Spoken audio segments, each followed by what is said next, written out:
Okay, there we go. Just wanted to give you a heads up so I Mhm. don't forget.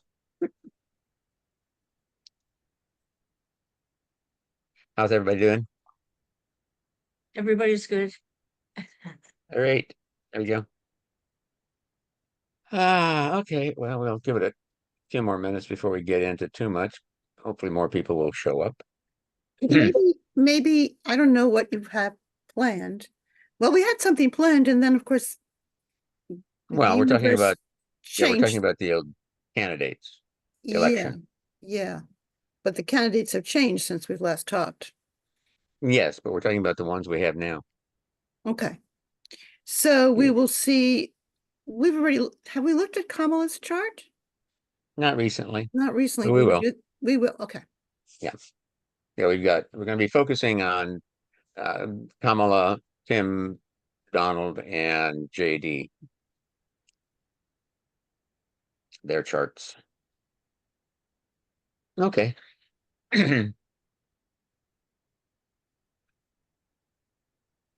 Anybody got any early predictions? Early feelings who's going to win? How's it going to turn out? No. Well, I just Yeah, Mark. the way I had in my book was optimistically. I mean, looking at the chart for the inauguration, I feel like we're definitely going into a new area, and there's a new era, and there's nothing that's going to change that. So I was waiting for some kind of a miracle to happen, and then it happened. Yeah. Yeah. Rhea? And I said, okay, now I got it. This is the way we're going. So the next miracle we need is to get a totally democratic Congress. Yeah. I'm sure a lot of people know that, and a lot of people are feeling, I think they're feeling relief more than anything after being in the dark for so long. Yeah. Mm-hmm. Well, And one you thing feel that a I, sense of lift, that, oh, maybe we can get back to something normal. Well, also Whatever that is. a safer feeling. People weren't feeling safe. one thing that I heard, that I haven't checked out anybody's chart, I have to admit, but I heard that the problem is not with the election, but with the counting of the votes and the certification Hmm. afterward, Yes. that there'll be some kind of issue astrologically, Hmm. then. And so it might be helpful to check the transits and so forth for the date that the vote is supposed to be certified. Oh, you think we'll have a problem with certification? It's not Well, my, let's see it's here. not my prediction. I No, heard it no, somewhere. I no, think I know, no, no, Hmm. it's where I heard it. considering 4 years ago and what's going on. Yes, of course. Yes, Yeah, but I understand. what Trump has been doing in the different states is putting his people on the certification board. Mm. So if they decide, that they don't want to do it, what they can do is, I bet hope is strong. I mean, Trump is hoping that it'll be thrown into the Supreme Court like it was with Gar. Hmm. If he can get enough people saying, well, we have some doubt about this. Well, the other kind of interesting thought is that it's supposed to be the vice president that certifies it, right? And that True. Yes. is Vice President Kamala Mhm. Harris. Yeah. So, Interesting. does she have to recuse herself Hmm. for Hmm. certifying the vote because she has an interest in it? I don't know. It's No. That's kind a of a good No, thought. this point. has to do with You can, this has you to can do look at with the the Supreme Court certification for by the precedent state. on recusal. The state has to certify the votes first. Yeah. That's where he's going to try to screw it up. As far as her recusing herself, I would just point to the Supreme Court. They don't recuse themselves. Hmm. Shouldn't they, though? Of course they should. No, I sure wouldn't like Okay. to While see we're it. talking, keep talking, folks. I'm actually adding a little bit more to my slideshow because I actually have charts for the electoral process. I want to make sure they're on my. Okay. So there's a Democratic convention coming up soon, but that should be no surprises because it's pretty much set. And Okay. then there is that September, is it 11th debate between Kamala and Trump?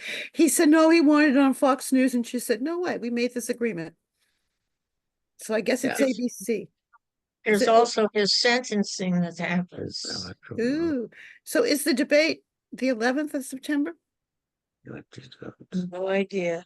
They Well, they'll keep tell us. changing it. Let's They'll see. tell us. The 10th of September is the 10th, debate. yeah. Yeah. I just loved it though, because he thought, well, I'm not going to do it unless you do it my way. And she just Yeah. went right on. Mhm. And she says, I know, you know, I'm going to be there on September 10th. Is that it? Yeah.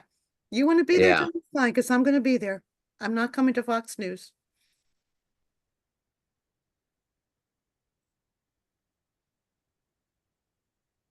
Here we go. Mhm. Well, Cornelia, I just want to, you have a 1799 chart, don't you, for the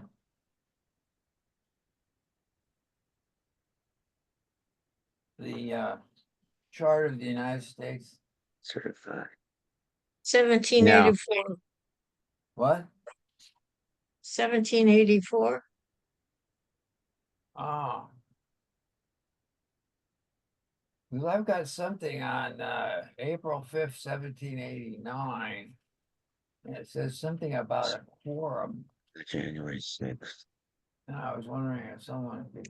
Well, one thing that Tim Walz has is that he has a Jupiter conjunct Mars in Aquarius at 7 Aquarius, so it's right on the natal chart's Mercury. Yeah. And the whole bunch there of Aquarian planets. So he does have strong ties to the chart. Well,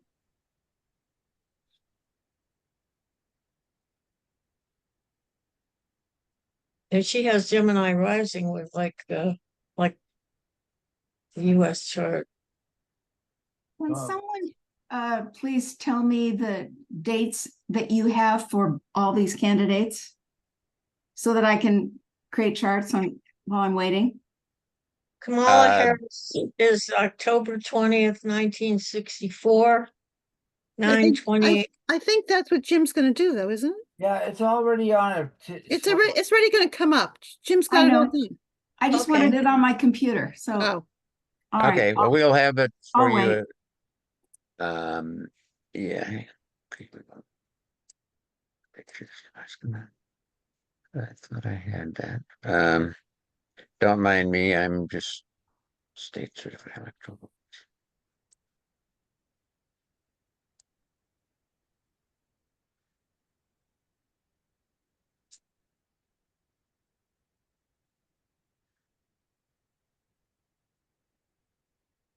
Let's see.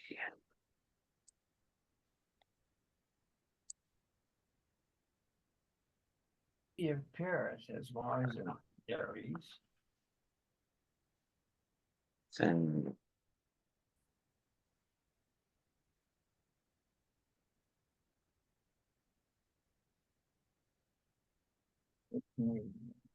okay.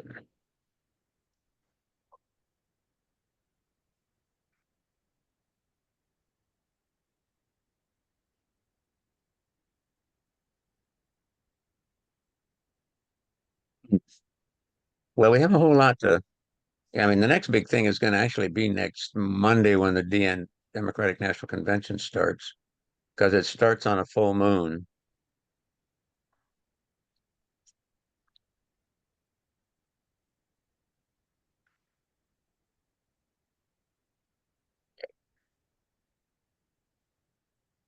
Okay. I'm back. Here we go. Anybody in the waiting room? No. Place to find 10. Okay, well, that's not too bad. We're off to a good start. Okay. Hi, everybody. Thanks for showing up. Okay, so I gotta show off my t-shirt. Hello. What's your t-shirt? Mm-hmm. See that? Something of the Queen. Hand What of does the it say? Queen. The what Oh, in the Hand of the Queen? Queen. It's a hand of the Queen. Oh, It's Hand of the Queen. it's from Game of Thrones. Cool. The hand is kind of like the chief of staff. Right. It's a commissary or whatever that I is. figured that. Yay. Yes, so just I let me know just which had a camp I'm t-shirt in. made that Even though has it's a red t-shirt, Oh, yeah. this doesn't one, put me in the red camp. this one that I got made has a comma and then law after it. Yeah, 2024. Kamala. Hmm. Um, It's all right, not, so I it's did not a a, it's not a red. It's the kind of a burgundy red. So that's okay. That's different. That's a royalty red. yeah, twirl red. Yeah. All right, so I did in desperation because I can't figure out which way the astrological winds are going to blow. I did a totally scientific experiment to determine who was going to win. And the Democrats will win. Was that a Um, coin toss? What did you do? What did I do? I did a body dowse, Oh, which is a form of muscle testing. Yes. Hmm. But what's interesting is, you just stand there, you Yeah. stand up, relax, center yourself, and then you ask, you know, I started out by asking who's going to win, and I said, okay, so Kamala's represents to the left, Donald represents to the right. Which way am I going to go? And I wasn't going either way. And then I said, well, Democrats on the left, Republicans on the right, and then I went left. So I'm wondering if there might yet be a change in the candidates before this whole thing finally gets to a finish. I heard that he wants to get rid of Vance. Yeah. Well, yeah. But, when you look at their charts, it's easy to see why he picked him. that's right. They have the Why? same rising sign. They have the same Yeah, rising sign, just to start, right? Yeah, I know. Their angles are identical within 2 degrees of each other. Yeah. Yeah. And what is it? Vance's sun is on Trump's Pluto. Yeah. They both think of themselves as kings Mm-hmm. with Yeah, Vance is a real piece of, enigma. yeah. I mean, here's a guy who is talking such like a white Christian national, and yet he's married to a Hindu woman, and they had a bi-religious ceremony, and who thought Trump was, America's version of Hitler. And all of a sudden, he had a couple of sips of Kool-Aid, and it's like Mhm. down a rabbit hole he went. Okay, are we Jim, ready? can you hear me? Right? Yes. Yeah. I would say that, with a broken family and a mom addicted to drugs, he went into the military to find purpose, and he found true love with his wife. And the fact that his original position on Trump was that tells you like his true colors. But he said that over time, Trump proved him wrong. Ah, So in other yeah. words, he stood in the shoes, which like a lot of Democrats are standing in. But to me, that gives him more credibility. I mean, he standing in those shoes, he's his own words. He said that Trump proved him wrong over the years. So you have to take him for his word. Okay. Um,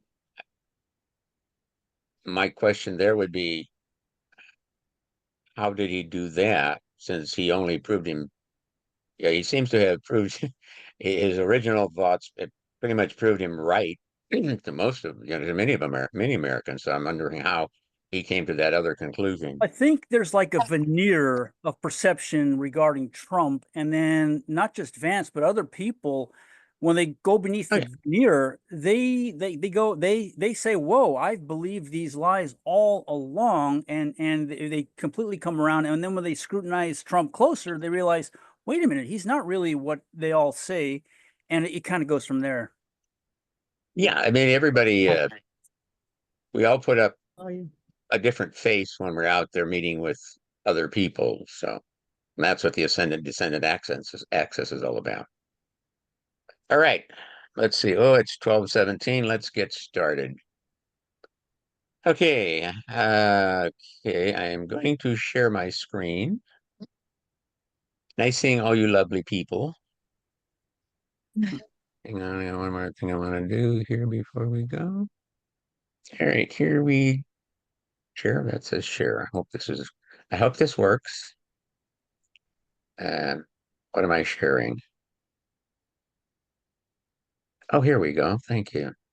Actually, it looks like it's starting to work. They kind of changed some things around, and so it's like, oh, good, let's learn together. Select that for a little bit. Here we go. Okay. Here we go. There we go. Yay. August 11th. All right. Notice I've done some reds and blues here. And, Reds and blues. you know, just Oh, not to Jim, you're be so overly. cute. You're color coded it. I tried I did what I could do. What can I say? That's adorable. So I can't guarantee you how well the slideshow is going to go, only because I kept changing things around. So, and I just added some stuff to it. So here we go. Y'all know the routine. We talk around a little bit. Everybody knows everybody. Hi, thank you, welcome. Glad you could come. Does anybody have anything they want to say? Any announcements they'd like to make or anything like that to get us started? Kamala's gonna win. Thank you. I appreciate that. Yes, we can all, we can hope and vote. No, you gotta believe in it. That's true. Well, We we need the know she's going to carry California. collective unconscious to agree on Kamala. Yeah, Yeah. but if you believe in it but don't vote, then I have never missed a vote. No. All right, here we go. So here's the calendar of upcoming events, major astrological events. So tomorrow the moon is going to go out of bounds south. Wednesday, we got 6 major aspects, including Mars conjunct Jupiter, part of this Mars 24 Mars cycle where he goes along and conjuncts all of the outer planets. On the 15th, Wait a minute. Tim Walz has Saturn at 16 Gemini. okay. There you go. Yeah, I'm gonna go there, but that's also my descendant. So on the 15th, we've got 3 exact major and 2 quincunx aspects, including Mars waxing square Saturn. On the 18th, which is the week from today, retrograde Mercury will make a waxing square to Uranus and then the inferior conjunction to the Sun. On the 19th, the Democratic National Convention starts. We've got 6 exact major aspects, including the Venus opposite Saturn and the Sturgeon full moon at 27 Aquarius. On the 22nd, Sun will go into Virgo, Venus squares Mars. 23rd, we've got another busy day with 5 major aspects and 2 quincunxes. On the 25th, there'll be 5 major aspects. 27th, there'll be 6 major aspects. So could get a little exciting around those times. By the 28th, we have Venus opposing Neptune. Then Venus will go void of course, and Mercury will station direct. On the 29th, Venus enters Libra. She's happy in her Libra home. All Oh, about and that's relationship. Kamala's son, isn't it? Her son and Close. Mercury are Libra. Yeah. Yeah. Mm-hmm. On the 31st, the end of August, the moon will make a waxing sextile to Jupiter, which is the last major aspect of August. And for those of you tracking it, yeah, Jupiter's already in his what would be his shadow zone, because when he goes retrograde, he's going to go back over all of this. September 1st, yay! All right, we got Uranus going retrograde, and Pluto retrograde Pluto entering Capricorn. Second is Labor Day. We got a new moon at 11 Virgo 4 and Mars square retrograde Neptune. On the September 4th, Mars will avoid a course and then enter Cancer. September 7th, we have Mercury squaring Uranus and then going void a course, and Sun opposing retrograde somebody, Saturn. And then on September 8th, we have our scheduled astrology meetup. We're going to talk about the houses and a little bit about the house systems, and Mercury will enter Virgo. She returns to Virgo. Anybody got any other any questions about any of that? Comments? Okay, here we go. Okay, so here's the dates, kind of dates we're talking about. So the election is on November 5th. By December 11th, the states will issue their certificates of ascertainment, which is they present the 7 certificates of ascertainment immediately after the election results in each state. They're certified to the executive and sends one of those certs to the archivist. On the 17th, the electors vote in their states, with casting a vote for president and a vote for vice president on separate ballots. Those elector votes have to arrive in Washington by the 4th Wednesday of December, which happens to be Christmas Day. They're received by the president of the Senate, aka Kamala, and the archivist no later than the 4th Wednesday.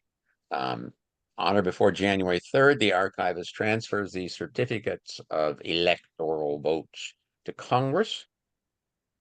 And on January 6th, Congress counts the electoral votes. Now, here's the interesting thing. If all of this gets thrown up into mass confusion and there's no winner from the electoral votes, the proviso is that the House of Representatives gets to pick the president, each state getting 1 vote, and the Senate picks the vice president. Each senator, I think, gets 1 vote. But January 3rd, if I remember correctly, is the date the new Congress is sworn in. So even so, that, I mean,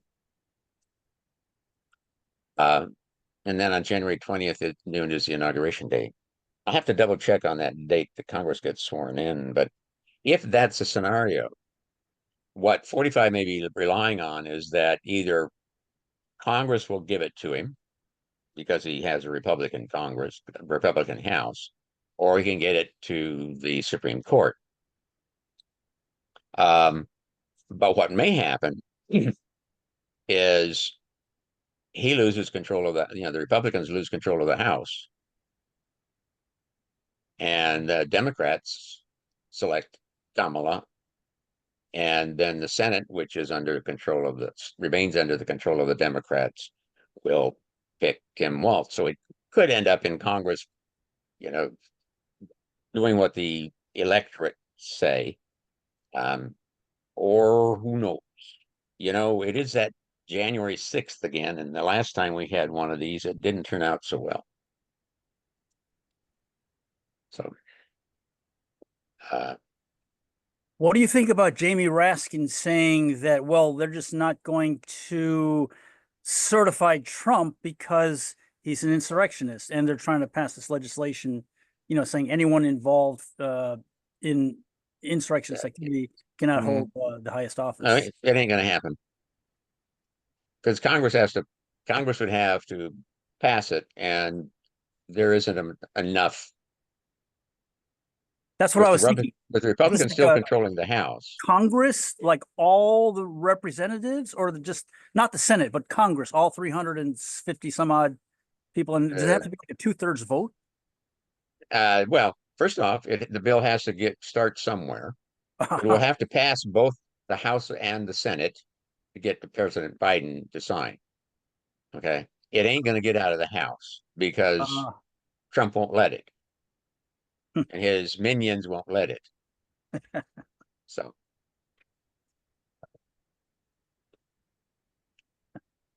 it'd be like trying to expand the Supreme Court or put term limits on the Supreme Court or something. Ain't going to happen right, because right. you've got that extreme group of Republicans in Congress that it's dead in the water. That's And it like won't even that's get the American process. I mean, if the shoe was on the other foot, if the whole thing was reversed, Yeah. this same process would kick in to Mhm. even keel to make Yeah, things great. as But we're much as it watching in less than 250 years, the democracy might go into a dictatorship in less than 250 years. That's what we the might be watching. unfortunate thing is that this Congress has been the least effective, least active Congress. I mean, it's been a very active Congress, but they have uh, submitted and passed fewer bills than any other Congress in pretty much in the history of the country, I think. Simply because they're too busy doing other stuff to bother with doing their job. But okay. Well, how So, was it? Can I ask a question about Gore? Yeah. What happened with Gore that it got sent to the Supreme Court instead of the House? it had to do with the votes in Florida. They Oh, counted right, them several times in Yeah. Florida. right. Yeah, it was all about it. That was because of the issues in the state of Florida that it ended up Right. in the Supreme Court.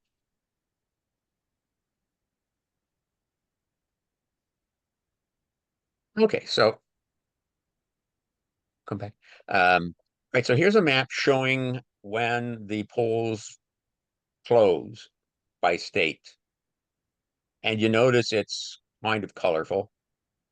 Um, the last polls don't actually close until 1 a.m. Eastern time on November 6th. And that's some obscure polls out in the Aleutian Islands in Alaska. Now, what's interesting is that right now Trump considers Mar-a-Lago his residence, and so he's a resident of Florida, so he votes in Florida, and the polls in Florida close at 7 p.m. Eastern time. So in New York, they don't close until 9 p.m. Hmm. Like it's going to make a difference, I guess.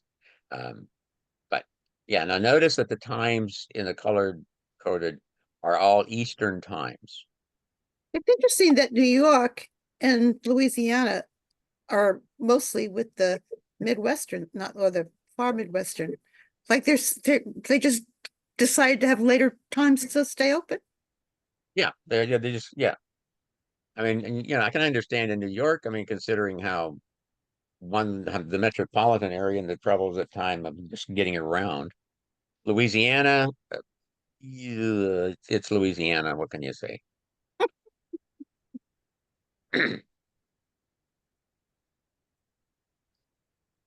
All right, so setup. Okay, so as counterintuitive as it might seem, Jupiter rules the Republican Party and Saturn rules the Democratic Party. Hmm. Yeah, we know that Jupiter's known as the greater benefic, Saturn as the greater malefic rulerships. Now, here's what's interesting. Right now, Jupiter is in Gemini. It's in his detriment. So he gets, like if you use I'm the sorry, Jim, total I missed that. Could you repeat that? Jupiter is rules. in Gemini, No, which but is what the does it sign of rule? his detriment. No, what does Jupiter rule? Democrat Jupiter rules, Jupiter rules the Republican Party. thank you. I just missed that. Oh, it's right there on screen. Are you seeing my slides? Let me ask you something before I go too far. Yes, but Okay. but Yeah, you had okay. colors and it got never mind. Okay, red. That's fine. So under Ptolemy's table of essential dignities, planets that are in the signs opposite those they rule are considered in their detriment and they are weaker. So It actually has a point system, and so Jupiter loses 5 points because he's in his detriment. Saturn is in Pisces. Hey, he's got nothing to do with Pisces, so he's just a zero. It's like a wash. Okay. So we'll start with Kamala and Timmy, or Cammy and Timmy. um, we don't have a time for Timmy, so we use noon. We put him in the outer wheel. You'll notice his moon there in the up here in the 8th house at 3 Aquarius, which Spencer likes because it's close to his moon. But because it's a noon chart, if he was born several hours earlier, early in the morning, he could actually have a Capricorn moon rather than an Aquarius moon. We just don't know. But none of the other planets are going to move a whole lot. So what do we see when we look at the two charts? Kamala's on the inside. Timothy James is on the outside. And interestingly enough, the J in JD Vance stands for James. So we got two Jimmys running for the same Here's job. an obvious question. Without knowing the birth time of Tim Walz, how Mhm. can you view any of these aspects on this noon chart? I mean, with put any value on them? The only aspect that could change would be the moon. None of the others will change. None of the aspects. No. Okay, Because the other planets, the other points don't move that much.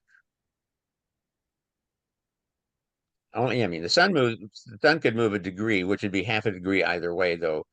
Born in yeah. So he could be between, he could be an early 17 but what I'm area. saying is like the outer wheel, depending on the birth time, it would rotate. It would, it No. rotate. So none of the how No, does it match? no, the aspects outer match? wheel doesn't change. Even with the birth time, the outer wheel is going to look the same. But The only the thing outer that would wheel is change, Walz. right? What would change would be the moon, the MC, and the ascendant. Because his MC and ascendant are based on a noon birth time. So those 3 points will change when we have a birth time for him if it's not noon. Oh, and the part of fortune would change. And his little vertex would change. But the planets, no, they're not going to move that much. And because his, the outer wheel is always locked on the inner wheel. And so where we see that his Jupiter is on her moon, that's not going to change. Jupiter is only moving a few minutes of arc a day. This is Sedna. Sedna's going nowhere fast. Even Mercury isn't going to go very far in the course of a day. Oh, I see. Right. What's 24-hour period? How is it going to change the planets? Oh no. Yeah. See, they don't move that much. Mercury is out at 20 degrees from the sun, so he's slowing down to go retrograde anyway. So he's not moving that fast, probably less than a degree a day. All right. Though he could be going just a tad faster than the sun, but not much. So again, wouldn't move more than maybe 30, half a degree one way or the other. Right. Okay. Can I have a different date? I have 73, Or April 6, 73 for Tim. no, he's Then I April took 6th off the of, computer. What? yeah, it's April 6th, 1964. Okay, well then I He's got the wrong one. yeah, he's same age as Kamala. He's 6 months older. Right. Though he looks to be about 10 years older. Yeah. That was my one problem with Walz, was that he's 60 and looks more like he's closer to 70. That's what I thought too. And then I'm thinking, okay, so let's see. Let's just be totally optimistic. Let's say they win and they win again in 28. Now it's 32. Tim Walz is now 68. We're right back where we were. The next in line is another old white guy. I'm tired of us old white guys. We screwed things up enough. So, I would have personally preferred a younger running mate. I was kind of liking Andy Bashir out of Kentucky. I mean, he comes from a long line, you know, a long political family. He's governor of Kentucky. His father was governor of Kentucky. Probably grandfather was governor and the great grand, you know, it's a family business. But he's younger, but you know, she went with Timmy I don't know, for I whatever think reason. they kind of balance out, especially since his Jupiter is on her moon. I know that she said that Yeah. she clicked with him the first time she met him. Mhm. Yeah, I agree. And Right. I think if you look at him when he's on stage and watch how he moves, he doesn't act old. He just looks like a guy that's been through something, but he's got a lot of energy. I mean, he Oh, bubbles. yeah. Right. Yeah, I know. He looks older than he really is. Um, which is why you'll see that there isn't, you know, you'll see their Saturns, they're not that far apart. Mm. Um, Notice that when Kamala was born, her Saturn was retrograde. Tim was born with Saturn direct. So in between, it went retrograde and it moved back from Pisces into Aquarius. Hmm. But Tim also Um, has a nice resume. He does have a Mhm. nice resume. he Yes. is, you know, the parts that are the real parts. Yeah. You know, he was born and raised on a little farm in Nebraska. You know, went and joined the Nebraska Guard, um, became a school teacher, football coach, did 24 years in the Guard, retired. You know, and, uh, you know, Tim, I've got Vance, an astrological tidbit here. They are both year of the dragon. Ooh. And the year of the dragon, they like flair, they like attention. And the dragon is, although sincere and genuine with their feelings, honest and direct, they're often impetuous, lack caution, and rarely have a plan when making decisions. And that seems to be inaccurate. You know, they are totally sincere and genuine with their feelings. And as two dragons, they like they each want attention, and the other brings attention. They're cut of the same. You know, from the Chinese zodiac, two dragons, they like one another. I yeah, think it might be what could be behind the reason why Kamala Harris chose him rather than Shapiro, who could steal oh yeah, the spotlight from her. Right? Mhm. yeah. I mean, when you look at it, I mean, because you know there isn't that much difference in their ages, they have a lot of things in common as far as how things line up. The one thing I find interesting in Kamala's chart is here in her seventh house, where you have the part of fortune conjunct her south node. Hmm. This creates a very karmic kind of connection. Part of fortune is where you know good fortune shines on you, where you have a purpose in life. Um, and it's kind of like she has a karmic purpose. It's kind of like this is her destiny Yeah, but that's to be that's where the she is now. south node. What's the difference if that was conjunct the north node, which is our purpose in going forward? That's Well, it's south node. the north node would indicate where you need to work towards. The south node is what you're bringing in with you. Oh, She's bringing this in with her. It's like okay. it's not like she has to work for it. She's going to work. It's just like she's going to go there.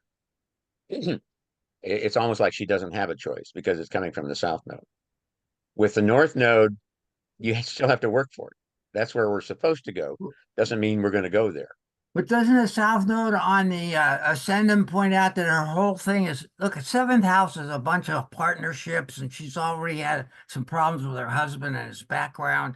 Uh, I think the whole idea is for her to shine as a leader, as someone who's going to take her communication skills to a good level. I wouldn't put a lot. I mean, I think we've already seen her go through a lot of the problems of that South Node stuff. I think we got to look at what's going to happen here when we've got all this activity going on with the North Node on her rising sign. I think that's and it's also kind of it's it's got a 4-degree trine with the Saturn. So that whole idea, if you look at it, if you're forgiving on orb, you get a trine out of that rising sign with Yeah. her sun Saturn. So to me, I would look at that boss saying, yeah, her ex-husband did this and she did that and she's accused of this. But look at what she's got going on with the But energy. Spencer, you said it's about partnerships? What? Seventh house, yeah. Seventh house is not about partnerships?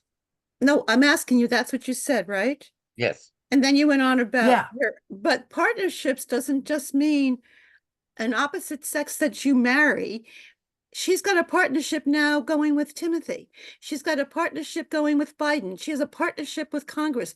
She has lots of partnerships in her life. So it Yes. doesn't have to be just, Well, I would like to point out that a lot of those partnerships, she's always been kind of the submissive person.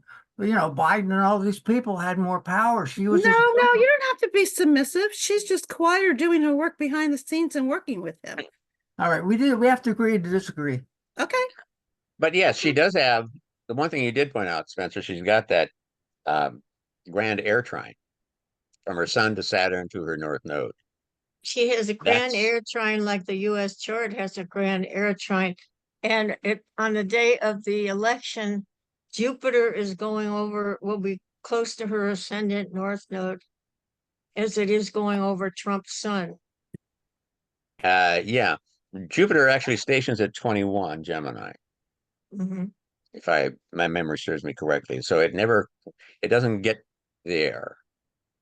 It won't cross her ascendant until Until she's next year when elected. it moves on to Cancer. Right. But yeah, that's one of the things that's I'm finding kind of puzzling is the fact some of these things that are happening that it's like almost but not quite. And you have to wonder what does that mean then, how that's going to play out. Mhm. Okay, so now here is Trump and Vance. Mm. Um, Vance is the name of his maternal grandparents. They're the ones who raised him. It wasn't his birth name and it wasn't his adopted name. How do we get 10:54 a.m.? Trump? Is that an accurate thing or someone erected that? No. That's from it's a double A from Astro Databank. Okay, great. Dan Vance is also a double A from Astro Databank. The 8:11 a.m. Yeah, so both of theirs are Oh, I'm sorry. okay. Yeah, I was jumping on advance. Okay. Yeah, so here what shows up here is his Vance's midheaven is conjunct Trump's and his ascendant is conjunct Trump's. So basically their angles are conjunct. Vance's sun is, sitting right nice and tight on Trump's Pluto. What else we got going here? Those are the um and Vance's moon is sitting on Trump's Jupiter. So there's a whole lot of snuggling up going there. So yeah, I mean it doesn't you can look at the Sun Pluto as an indication of why he may have thought that Trump was the devil. But then you get the Moon Jupiter, and now you've got, oh my golly gosh, I really love you, Sarge. Um, you're a nice guy. Says you like me. It's kind of like anybody who likes me must be okay. Yeah. Well, So do you think that both of them have a relationship with Uranus? Has anything to do with certain aspects of their weirdness? I'm throwing that as a joke, but I mean, actually, they both have this relationship, but that's within 2 degrees of each other, and then 2 degrees with the Uranus as a trine. Anyone have any thoughts in that? Am I barking in the wind? I mean, like, let's see. Okay, so Vance's Uranus is at 9 Sag down here in Trump's fourth house, trining Trump's Pluto and his Vance's sun. Let's see, here we have Trump's Uranus at 17. Let's see. Yeah, Now that's interesting that Trump has Pluto squares Neptune, whereas Vance has Uranus squares Neptune. I mean his or Uranus. Uranus square his Mercury. Oh, yeah. Vance Uranus squares. His Mercury in the first house. His Oh, own Mercury. yeah. As a square from Mercury to Uranus. No wonder he's weird. wait a minute. How did Mm-hmm. that be a square? Oh, okay. And let's see. So Vance's Saturn's at 10. Oh, and Vance's Saturn at 10 Scorpio squares Trump's Pluto at 10 Leo. Good point. 29.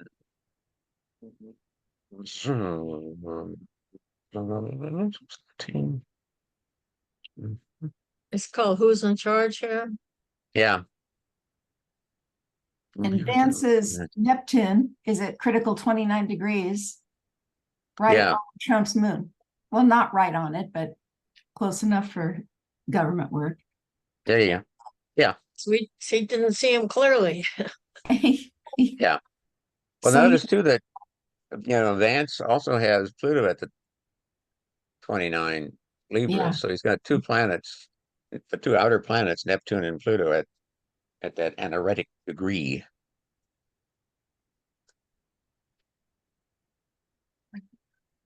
Hmm. All right, let's move along. We got a lot of charts to look at. So here is a side-by-side comparison of Kamala and Donald.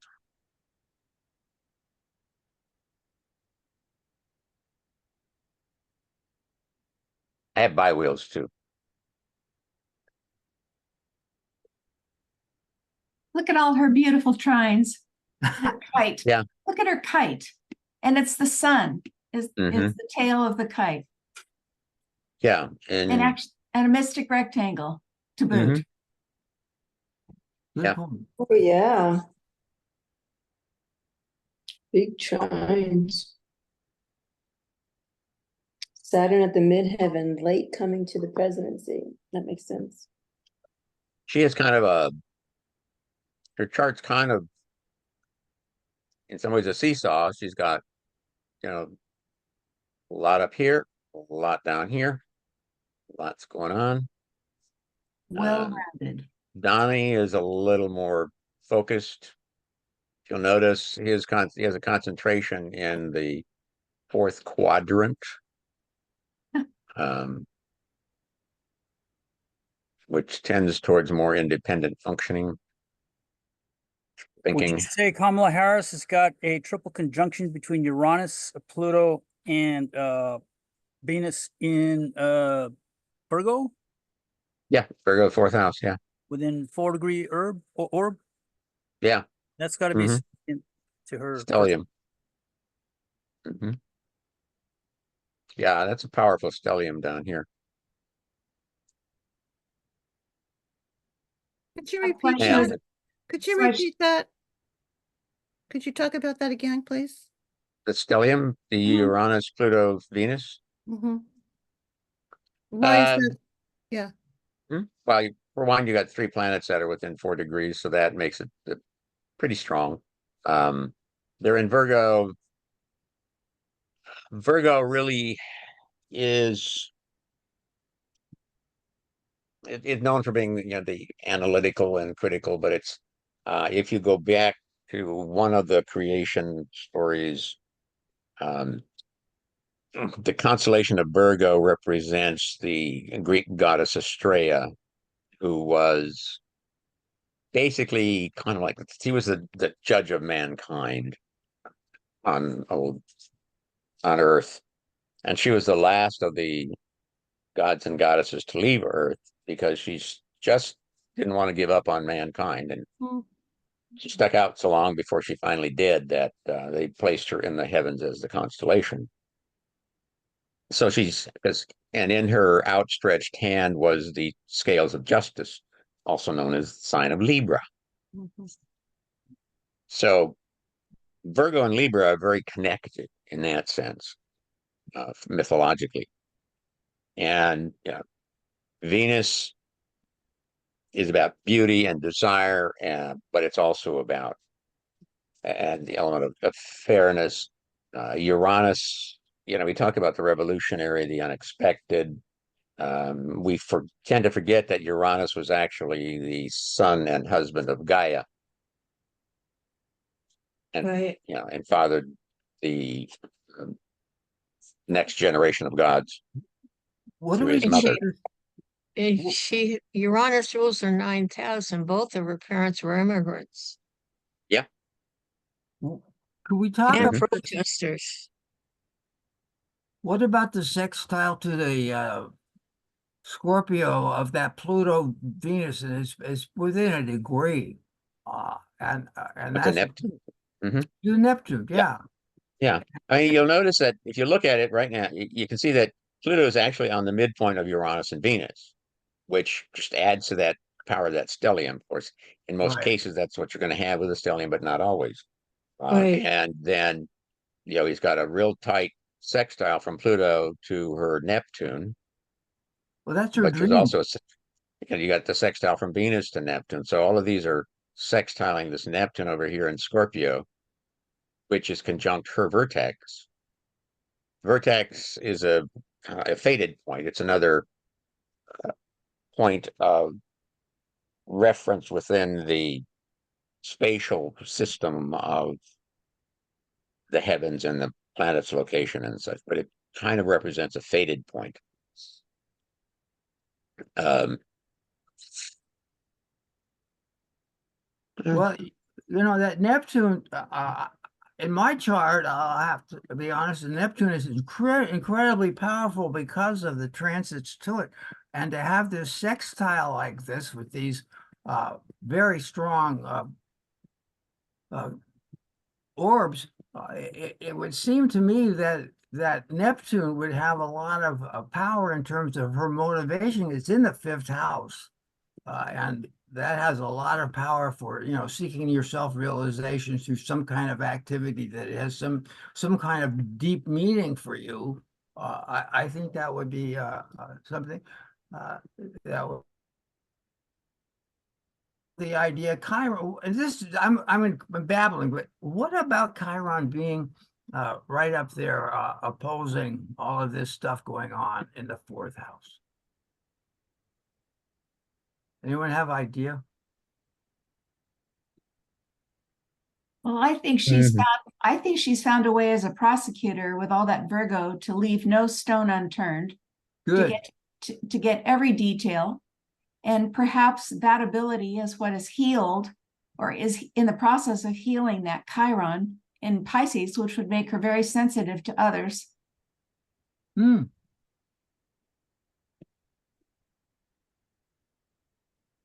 Sounds good.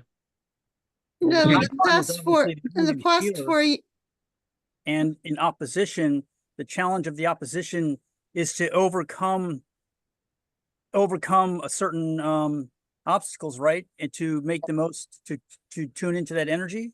yeah. And speaking of Ptolemy's table of essential dignities, Venus in Virgo is in its fall, so she's a little weaker there. She She's not succumbs to as the friendly. she's not as Not that friendly, weak. and she's not going to give in to she's going to be less of an emotional, passionate Venus and a little more practical. And it rules her fifth house, so that may have something to do with her not having children. Yeah. That's a good point. Question. Well, you were talking about Pluto at the midpoint of Uranus and Venus, but if you look at Trump's chart, Pluto is in the 12th house of prisons and institutions at a midpoint between Mars and Saturn. Have any comment on that? Yeah. Do you think that's helpful? Let us pray. Yes. Yeah, it is interesting that, and we'll see that when we look at the biwheels. that And you know, Kamala's moon. Muhammad Ali, Yeah, Kamala's Muhammad Mars. Ali had, Mhm. sorry. No, go Yeah, ahead, I'm Trump sorry. is. Yeah, let's go to the buy wheels. Oh no, here's the stack up of the two Vance and Walz. So you can see this is the noon chart for Tim Walz. Um, and again, once we know a birth time, if we ever do, then the moon, the house placement will change, the angles will probably change, and the moon will move um, a little, somewhat, somewhere. Um, so we can't read too much into Tim Walt's charts other than say when we look at the angles, the aspects here. Um,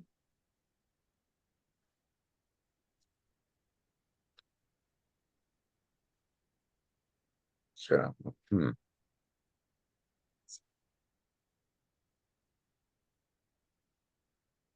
Is that the only Earth he has is in Virgo?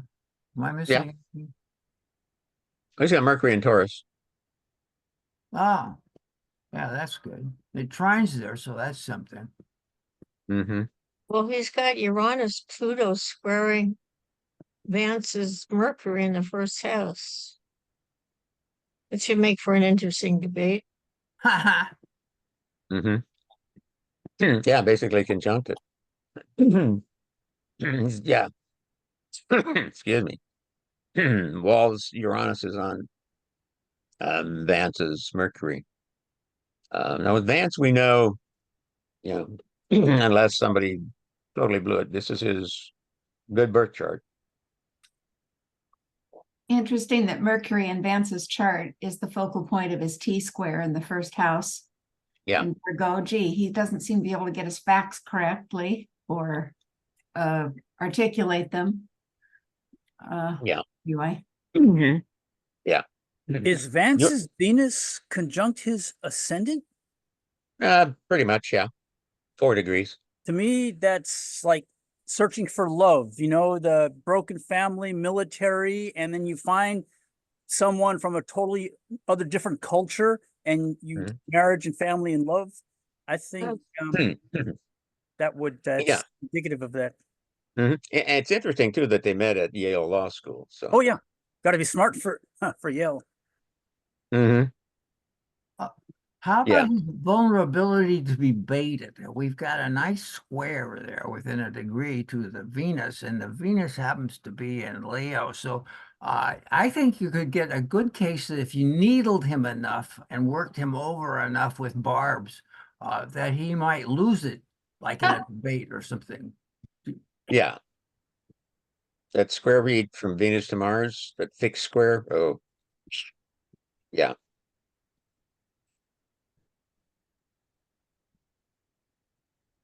What does anybody make of Vance's Chiron conjunct the North Node in the 10th house of career? Ooh. In opposition to Uranus. He needs mental help.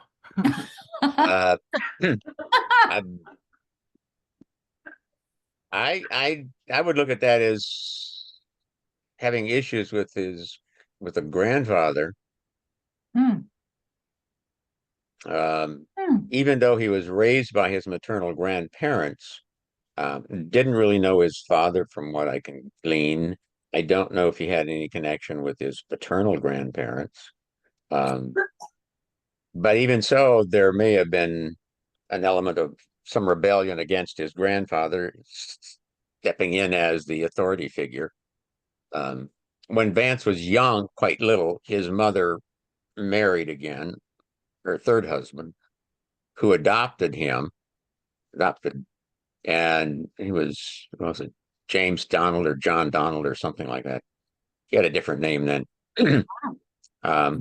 And he changed it basically while he was living with his grandparents. So that, as with that marriage, apparently didn't last long. So he ended up with the grandparents. But yeah, I mean, because Uranus is Chiron's grandfather. So when you have an opposition, when there's an opposition there, I start thinking in terms of issues either with the grandparent or even with authority figures. But that's a powerful conjunction, right? Chiron, the wounded healer, conjunct your North Node purpose. And isn't that a T square also formed with Mercury? Yep. Mhm. Mm-hmm. Yeah, there's a tight, the square from Mercury to Yeah. Chiron is his tightest aspect. Here's an interesting thing. They say, Vance is trying to say he represents rural America, but he went to Ohio State. But he connected to his Kentucky, 7 generations of his Kentucky roots. And I heard that he even bought a burial plot on the side of this hillside somewhere in Kentucky where 7 generations go back. So I think he connected to his roots. I mean, that really stood out. I mean, I don't know if anyone more connecting to your roots to like 7. He connected. He was searching for his way, military, marriage, family, and then you connect to 7 generations. That's deep to me. That's really deep, and I may have something to do with the Chiron North Is Node. he really connected, or is he trying to make a connection? Oh, And that's the reason fair for it. point. Fair point. Yeah. I think it's more about trying to make that connection because he didn't really have the connection with his father and mother, biologically speaking, the biological father and biological mother. That's a good point. And He could be so trying his to make that connection is through his maternal grandparents. I'm trying to remember, was it through his maternal grandparents that he's made this connection to Kentucky? I don't know. I don't know. I don't remember either. I'd have to look it up and see whether it's from the Vance side or the whatever his birth father's name was. I don't remember now. But yeah, I was going to say whatever's politically advantageous is what he decided. yeah, it's what and he's trying to find something, and that's I'll give him credit for that. Well, A lot of energy in his 10th house, and Trump's 10th house is where all this energy is too, right? The triple conjunction of Sun, Uranus, and North Node too, right? 10th house of career. Let's see. Hang on. but So I his think they can relate to one another as far as career. And that's Mhm. gonna have Uranus going over it again by retrograde. Yeah. There it is. Okay. All right, let's go back so here's the bi-wheel for Harris and Trump, Kamala and Donald, with Kamala on the inside, and the next slide has got them swapped. So, yeah, this puts Trump's Uranus North Node Sun stellium in Kamala's 12th house.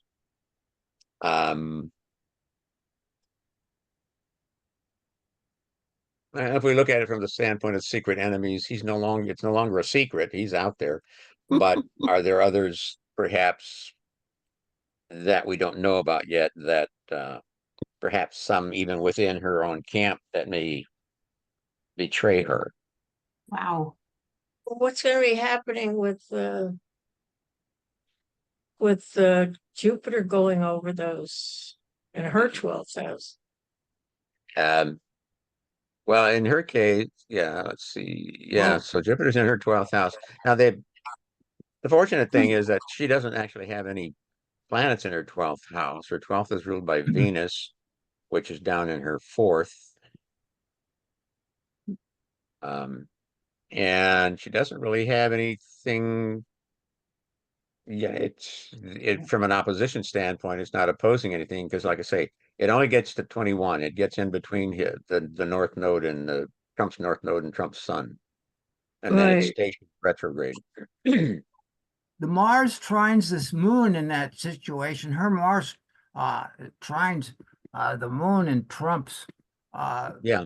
opposition there. Do we come to any idea of what that might mean? I would like to think that in one way or another there's a challenge there, but Well, I think it's interesting. They both have a Mars and Leo, Yeah. so it ought to I- be an interesting debate. It's in the third house. Yeah. I think his strategy towards women is going to fail him in this respect. Yeah, you think, huh? I mean, if you Mhm. look at if you look at Mars, if you look at the moon in Aries as being somewhat more aggressive, perhaps, I mean, that's his nature towards women. He generally tends to demean them, minimalize them. Um, he thinks well, his name is Don John Trump, so he thinks he's a Don Juan. But I'd almost prefer to call him Trump with the F on the end that they dropped when they relocated and changed their names to hide their German ancestry. I think at one point, didn't he claim to be Norwegian or something weird? Something like There's that. that weird again. Yeah. We You all own it, Donnie. What was his yeah. original name again? Trump. Trumpf. Oh, PF, Trump. From what I've read. Yeah, because they're German. Wow. They came Now why the is concept his part came- of fortune conjunct her Saturn?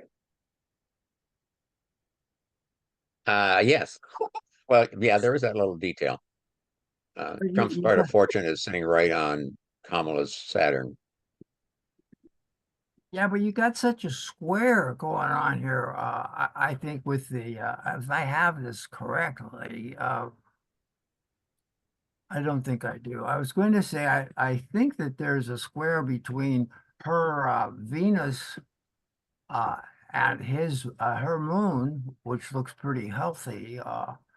It is am I reading that right? That is Cancer 25, right? There in the Uh, on Trump the outer wheel at Venus is at 25 because Mhm. I have a hard time reading it this small, but it seems to me Yeah. like it's a very Yeah, strong square. Trump's Venus is 25 Cancer, squaring her sun at 27 Libra. Well, it also squares the moon. 27, 27 Aries moon. Yes. So it makes Here's kind something of, interesting. yeah, it makes Something- kind of an interesting, she sets off a T-square there Mhm. to his, I think you're right. He has such a little respect for women. Yeah. His Saturn Venus conjunction basically creates a T-square between her sun and moon, which interestingly now, both were born on a full moon. Yeah. Trump's happened to be a lunar eclipse.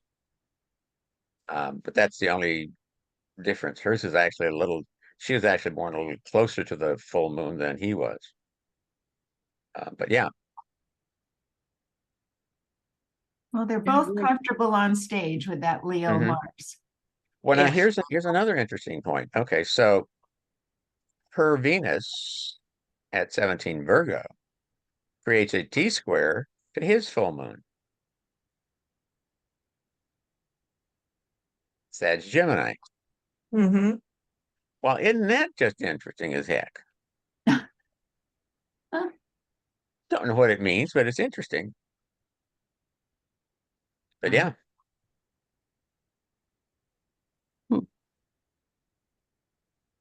So swap them back the other way. So now here we can see Dawn's on the inside, Kamala's on the outside. Let's keep it that way. uh, yeah. Uh,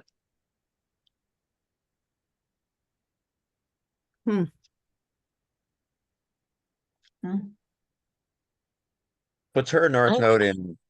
Well, now here's the other interesting thing. North nodes. Yeah, she was born shortly before his nodal return. Hmm. His nodes are at 20, Gemini Sag, hers at 24. Hmm. Yeah, that's because he's 18 years older than her. 18 and a half. Mm-hmm. He's too old. 18 4. Well, he is. He's 78 going on 87. So yeah, he's too old. And they come with that natural square Mars, Pluto. I mean, Mars, Jupiter. It's just made to set off that Mars. Yeah. Hmm. Yeah, so in both, yeah, so Trump's Mars squares her Jupiter just as her Mars squares her Jupiter. And her Saturn's at 28. That's really a great. The ascendant and Mars both get the hit Hmm. with the square. Yeah. Well, that's what I Mhm. think is so interesting is that her Jupiter is on his MC, and that's where Uranus is transiting. Yep. Yeah, that was where they had so the Jupiter Uranus conjunction was pretty much on her Jupiter. And now Uranus is transiting over her midheaven and will then station retrograde and go back. I'm trying to remember how far back it goes.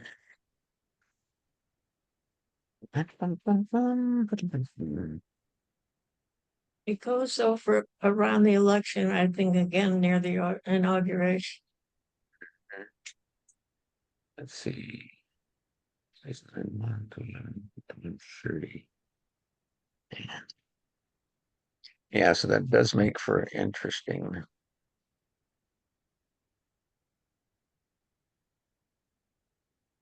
Crap.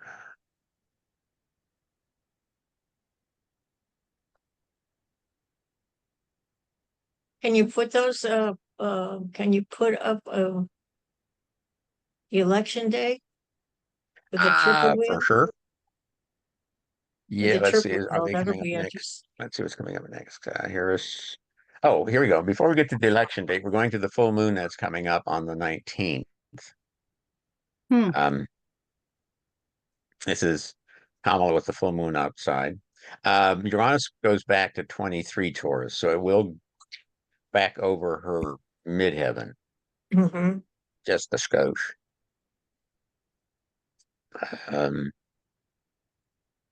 So let's see what the full moon, retrograde Saturn is approaching her Chiron, and it does go back to, I think it goes back that far. Chiron state or Saturn now. Saturn stations direct shortly after the election. Let's see. Well, That's a full Uranus moon T square Uranus. right. And I heard from a TikTok video that is really chaotic energy. And there's a second T square of Venus opposite Saturn. T squaring, I think, Jupiter conjunct Mars. Yeah, it's squaring transiting Mars. Good. What's that? Yeah, because you've got, her Venus at 17 Virgo down here will be opposed by transiting Saturn at 17 Pisces, both squaring transiting Mars at 19. Out of my car, went out in my bedroom. Someone's Please talking. mute. In my microwave. Please mute. She walked away and didn't realize she was on. Oh, okay. So it's all that Tuesday. Too far gone. Okay. So yeah, so there's interesting things going on. It will be right after her Venus return. So Kamala's got a Venus return coming up Yes, everything's been this week, so that'll be nice. Actually, it's going to be on the Venus return will probably be on the 19th, shortly before the full moon. I'm having my astrology meeting right now. Oh, God. We have We're interesting. talking about the characters, the elections. Can we attention of Mute this? yourself, please, Nella. Cornelia, What? yeah, you need to mute if you're going to be on the phone. Oh, I'm sorry, I'm off the phone. Oh, okay. All right. We're good. Can I Yeah, we were say talking one about thing? the T-square between. I want to say something about Yes. how we can deal with the energy of that T square when there's a sextile from the Saturn to her moon.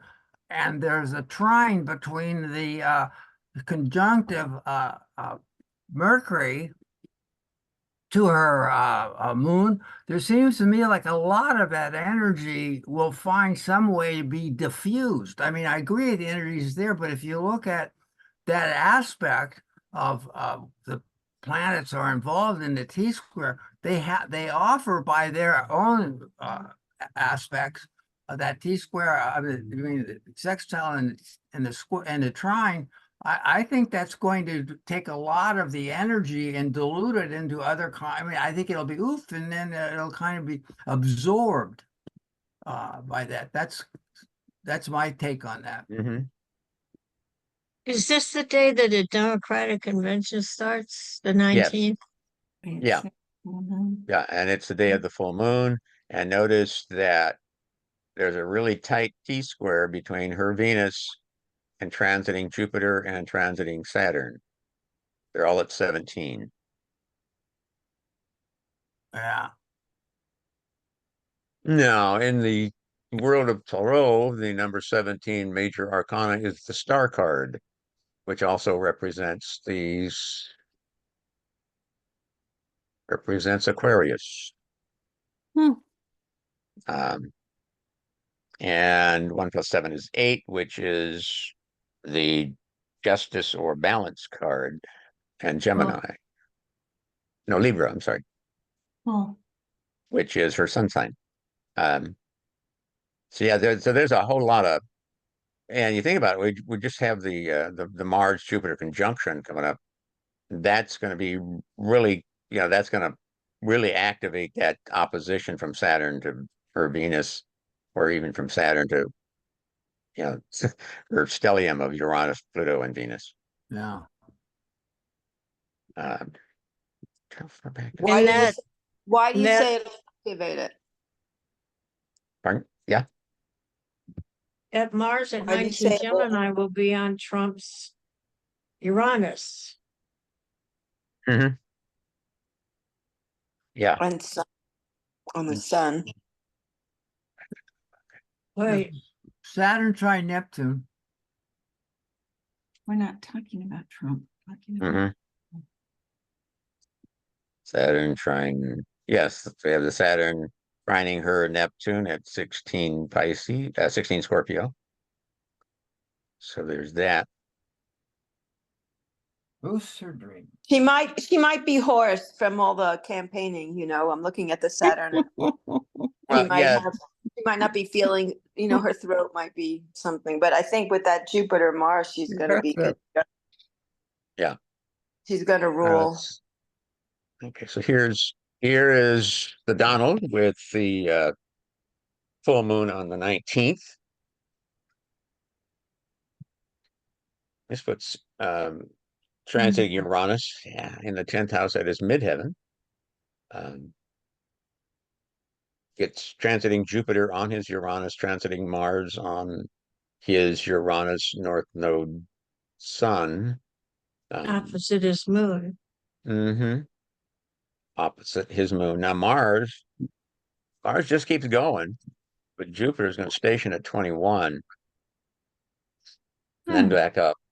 Um, I'm not sure what to make of the fact that on election day, both Jupiter and Saturn will be retrograde, the two ruling planets.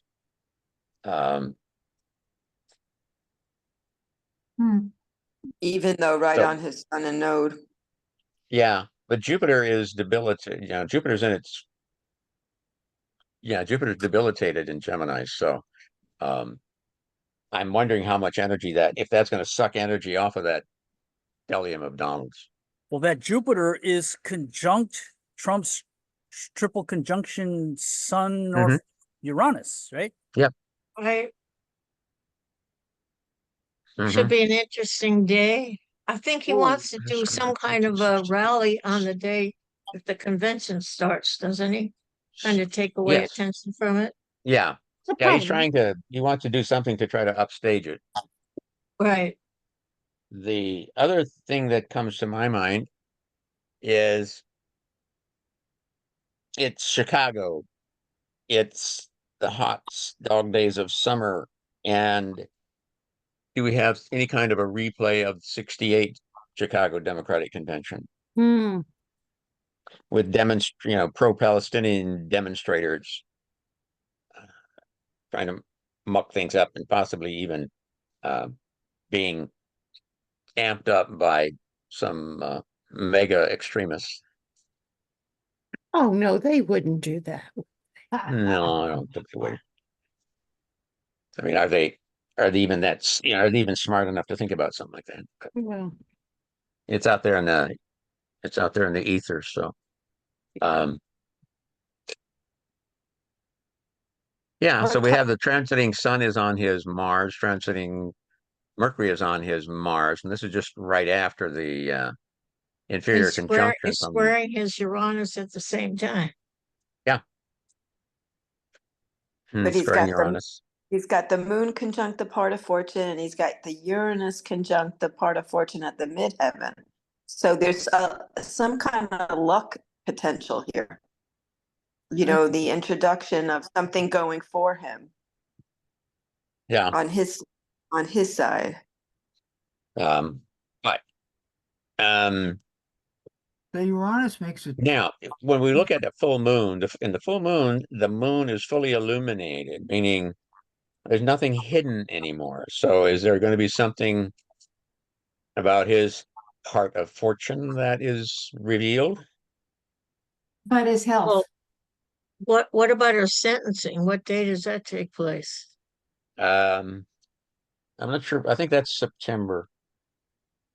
I think it's thought it it was was that. August. Yeah, I thought it was supposed to be like August 11th, but I think it got postponed. But I'm not sure now. Okay. Let me see if I can find it. Well, the Uranus makes the T-square to his Mars, and then the moon of the opposition. That Maybe somebody will try another assassination. it could happen, but it also could happen that, like someone said, if something could come out, some kind of communication or something. That's That's not a what I'm thinking. square between the sun and Mars. That's a sextile. Yeah, Mars. I think it's Well, possible there something, is something something secret could come up. that's come out. They haven't proved yet, but he's supposed to have taken a $10 million bribe from the head of Egypt. Yes. And Mars rules the ninth, and it's in his 12th. Good call. Yeah, the sentencing is set for September 18th. Oh, okay. Okay, so something could happen with Kamala Harris's husband because of that opposition to her Venus and something beneficial to Trump. Something happening to her husband could bring that out. Are you looking at this chart right now to say that? Donald's chart. No, I'm talking about The chart before? the full moon, and on the 19th there is an opposition to Venus and Mars Jupiter conjunction, and so an opposition to Vice President Harris's Venus. I don't know. You just pointed out there's a grand fixed cross going on here for a moment. 18, 17. Her Venus is at Anyway, 17. all I'm saying is perhaps Okay. something will happen with her husband that will be seen as beneficial to Trump. That's a Mhm. good. I don't know how it'll play out. That's just what I'm Yeah, there's a intuiting. mutable T-square going on, mutable grand cross going on between Kamala's Venus at 17 Virgo. No, that's not a grand cross. She got the Venus return, opposing Saturn, Hmm. squaring Trump's Uranus. Yeah. Um, what is this? Yeah, hang on. Election Let day. me back. Where were we? We were here. Hang on. I was looking at. Okay, I'll leave that for now. So, all right. So here's Trump and the full moon. You're looking at where Kamala's Venus is, which is basically over here at 18 Virgo, Right. opposing transiting Saturn and being squared by Trump's Uranus, Yeah. Sun Uranus, so and North Node.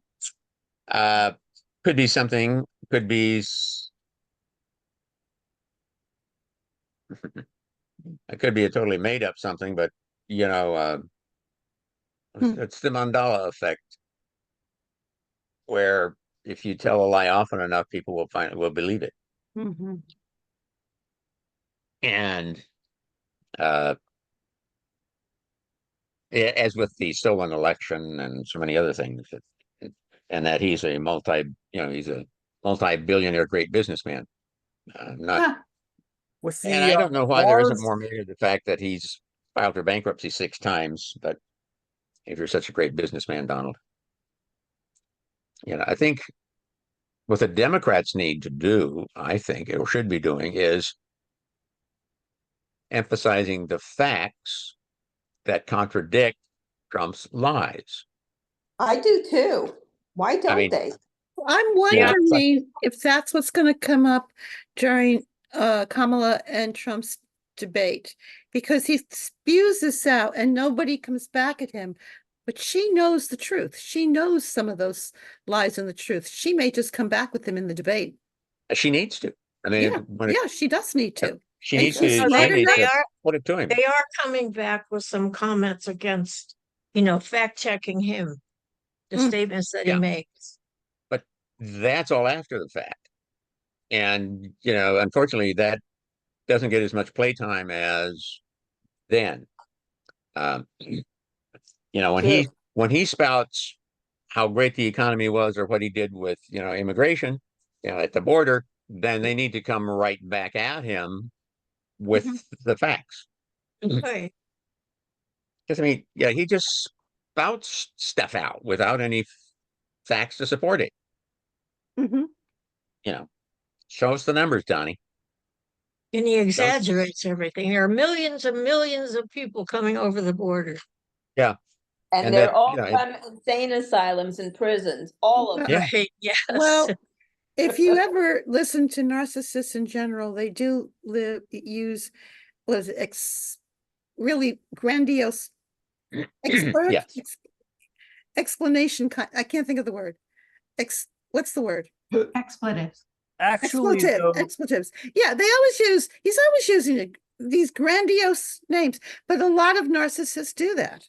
Yes. That's right. And they actually, all though, they with all lie. of the illegal migrants, it only took 19 to take down the World Trade Center, and 99 were on the terrorist watch list. But Jim, what do you make of this Mars conjunct Jupiter in the 10th house for the DNC event? Does that go for or against the DNC? Because that's the 10th house of career. He's going to try to do some things that would either disrupt or take some of the thunder away from the DNC. Oh, Trump, you don't. I mean, after all, at least the Republicans going into the convention, they still had the unknown of who was going to be his running mate. Well, don't you think, since it's in Gemini, that he's probably going to exaggerate beyond comprehension? Well, of course it I was is. thinking of the Hamas, of Jupiter the conjunct Mars. Palestine Hello. factor. Yeah, The Hamas protesters. he's probably going to come up with some new exaggerated lie of some kind because he's got transiting Right. Jupiter on his Uranus. Yeah. And, unfortunately, it's not going to work for him because Jupiter's going to then station retrograde and go back over Uranus. And it's like, oh, look, the emperor doesn't have any clothes on. Story about the emperor's new clothes. It's like, what clothes? Jim, you talked about exaggeration and stuff, but and fact checking. How does somebody fact check when he says, "Oh, I have greater crowds than Martin Luther King"? I mean, it's just so weird. I mean, I So know. weird. On MSNBC, somebody showed both pictures. Yeah. his Yeah. and Martin Luther King's, and you could see Martin Luther King was much, much bigger. Yeah, it's like saying, well, much which, bigger. but he can always come back and say, well, that wasn't the crowd I was talking about. You know, it's like, it's like Yeah, I know he compares himself to Martin Luther King and how he's done more for black people than any president since Lincoln. Yeah, Lincoln. He right. compares himself to Yeah. Lincoln. Now, come on, guys. He likes to compare himself to Lincoln because, I mean, Lincoln was, the first Republican president. Though, I mean, if you look at where they stand on the political spectrum, they're opposite each other.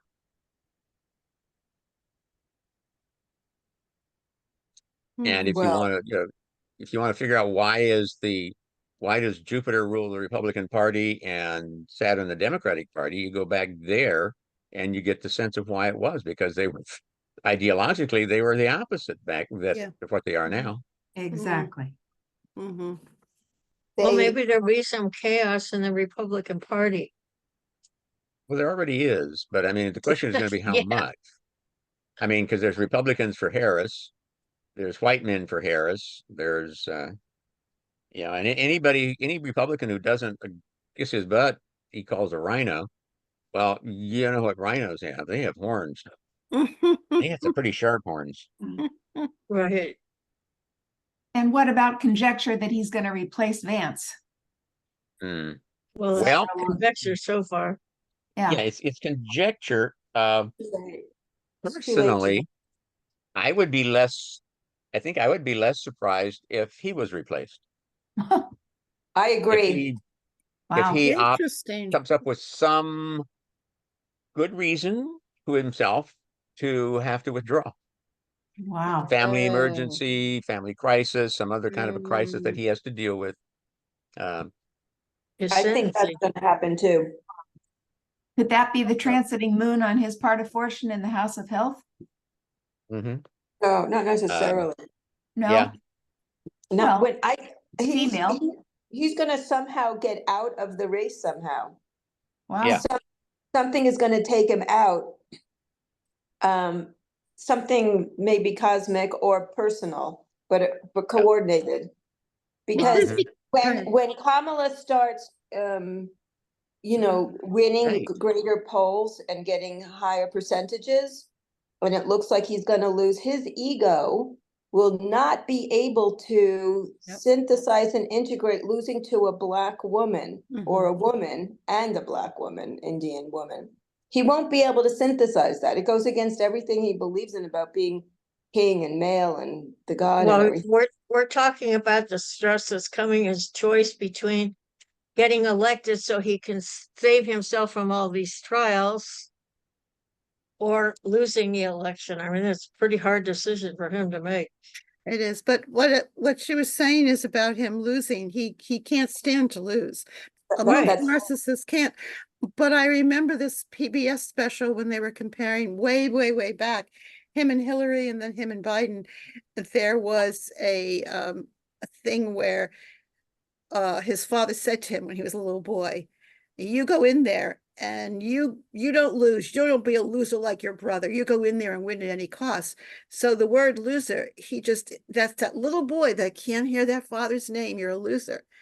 So Right. That's he's right. got some tough choices to make, though. He won't be able to lose. So I don't know if it's going to be a choice. What I'm Mhm, saying is there mhm. might be an unforeseen factor that takes him out of the race. Yeah.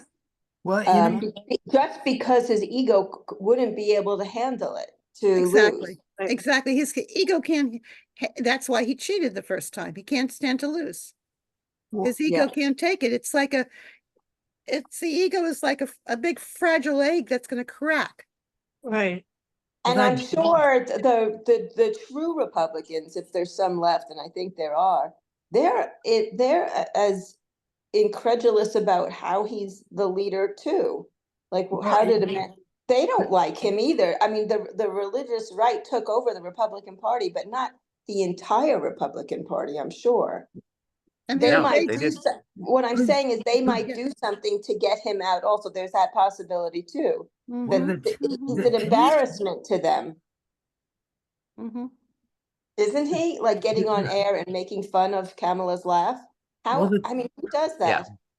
Right? Who does that? there's a T-square between Jupiter, Saturn, and guess what? Venus. That Venus will be very operative, and I think what the ladies are talking about, that there could well be a Venus problem. But also the other one, Saturn is in his house of relationships and partnerships. That could also suffer, and that's also putting stress on the women, the Venus. Mm. I would like to see the transits to the day that he gets his sentencing. Yeah, so what happens if he's sentenced and all Yeah. of that? Yeah, what happens? Does he have to drop out of the race? Is he allowed to don't know. even run if he's a convicted felon? Well, Well, he's already a Yes, he convicted is. felon. he's So he already doesn't. convicted, He is right? al- Yeah. allowed Yes. to run. There's Yeah. nothing that says he can't run if he's a felon. Mhm. He is allowed to run. That's what I thought. They went through the Constitution or whatever it is and said he could still run. There's Yeah, nothing he in the can. Constitution that says you can't run if you have crime in your background. A lot of people are not going to vote for him if he does get sentenced. That's true. That would be another way that he would be taken out Mm-hmm. Mm-hmm. without him having to face it necessarily to losing to a woman. You know, Yeah. right? Yeah. Right. Okay, so hang on. I'm going to stop sharing for a second, for a moment Hmm. here. And I'm going to go back and share this one. You see this one now? This Yeah. is I for see it. Yeah. Donald Trump with transits for September 18th, the date he is scheduled to be sentenced. Oh. Got the part of fortune in the 12th house. Mm-hmm. Yeah, and that's going to shift depending upon the time of day, but and this is just like late Yeah. afternoon. Okay. But Yeah, well, Okay. he's still notice that got the that. moves, He's still Wow, got that Uranus. Yo to his ascendant in Mars right? Look at between Mars that. on his Pluto and Neptune. Mercury, exactamundo. I'm just looking at the Uranus right at the midheaven. That's a total change in his status right there. Ipso Yep. facto, done deal. Something's going to Mhm. change. Right. Yes. This retrograde Uranus is going to go, it will transit back over his midheaven. It goes back So to right here 23 it's something. squaring his Mars. Yeah. Which is the 12th house. Of course, It ain't going to be Uranus, easy because Uranus rules the 7th house, and that's verdicts. Yeah. And the moon will be transits the North Node on that day, which is on his Eris. That should opposing his Neptune. So moon's going to transit opposite his Neptune on the day of sentencing. Well, then it squares his Mercury too. Uh-huh. So it makes a Squaring his T-square. Mercury. With Mars Right. transiting Mars sitting on his Mercury. So what do you think? he's not going to be happy. Well, But I don't transiting think he's going to Jupiter go to. is sitting on that stellium, Sun, North Node, and Uranus. What about the Mars sitting on his Mercury? That I know, looks I just pretty noticed that. angry to me. Yeah. It's exact. Remember, Mars is is debilitated in Gemini. I mean, sorry, Jupiter is debilitated in Gemini. So where we tend to think of it as being strong and expansive and a guardian, I don't think it's going to help him. No, I don't think so. I think the Mars on the Mercury particularly is important Mm-hmm. because that rules all of his Gemini planets. Good chance he will say something he shouldn't say. That's I a And would good judge think will so. just Yes. Donald, throw he the wouldn't flippant do book at that. him. I mean, he could get a much more severe sentence than he might otherwise by simply being unable to keep his mouth shut. Right. Keep in And mind one that of the things they were saying is that they had to do a report on him. Yeah. They might give him probation. Yeah. Mm-hmm. Yeah, he behaved himself quite nicely when he was meeting with the court officer to determine his demeanor and stuff. But he's Right. got he was born with Mercury out of bounds. So, Oh, right. and that's Uh, what shows up at all the rallies.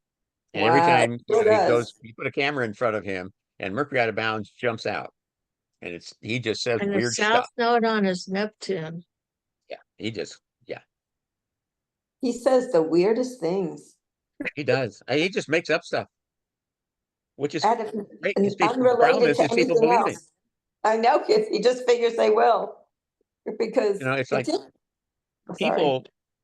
You give them something like there's.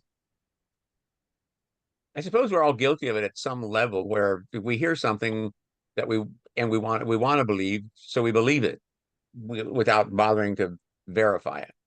Um, and he's got a lot of those people. Whatever he says, they believe.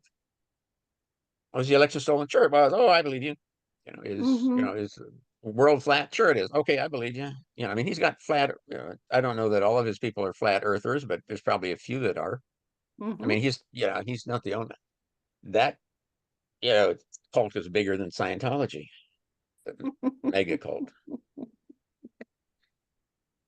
It's He's going to also be an got interesting Saturn few. squaring his Uranus. Yeah, it's going to be an interesting. Let's see, And 5 months, I guess. Yeah. Yeah, because there's Mercury opposite his Saturn, which is square to his Uranus. Mm-hmm.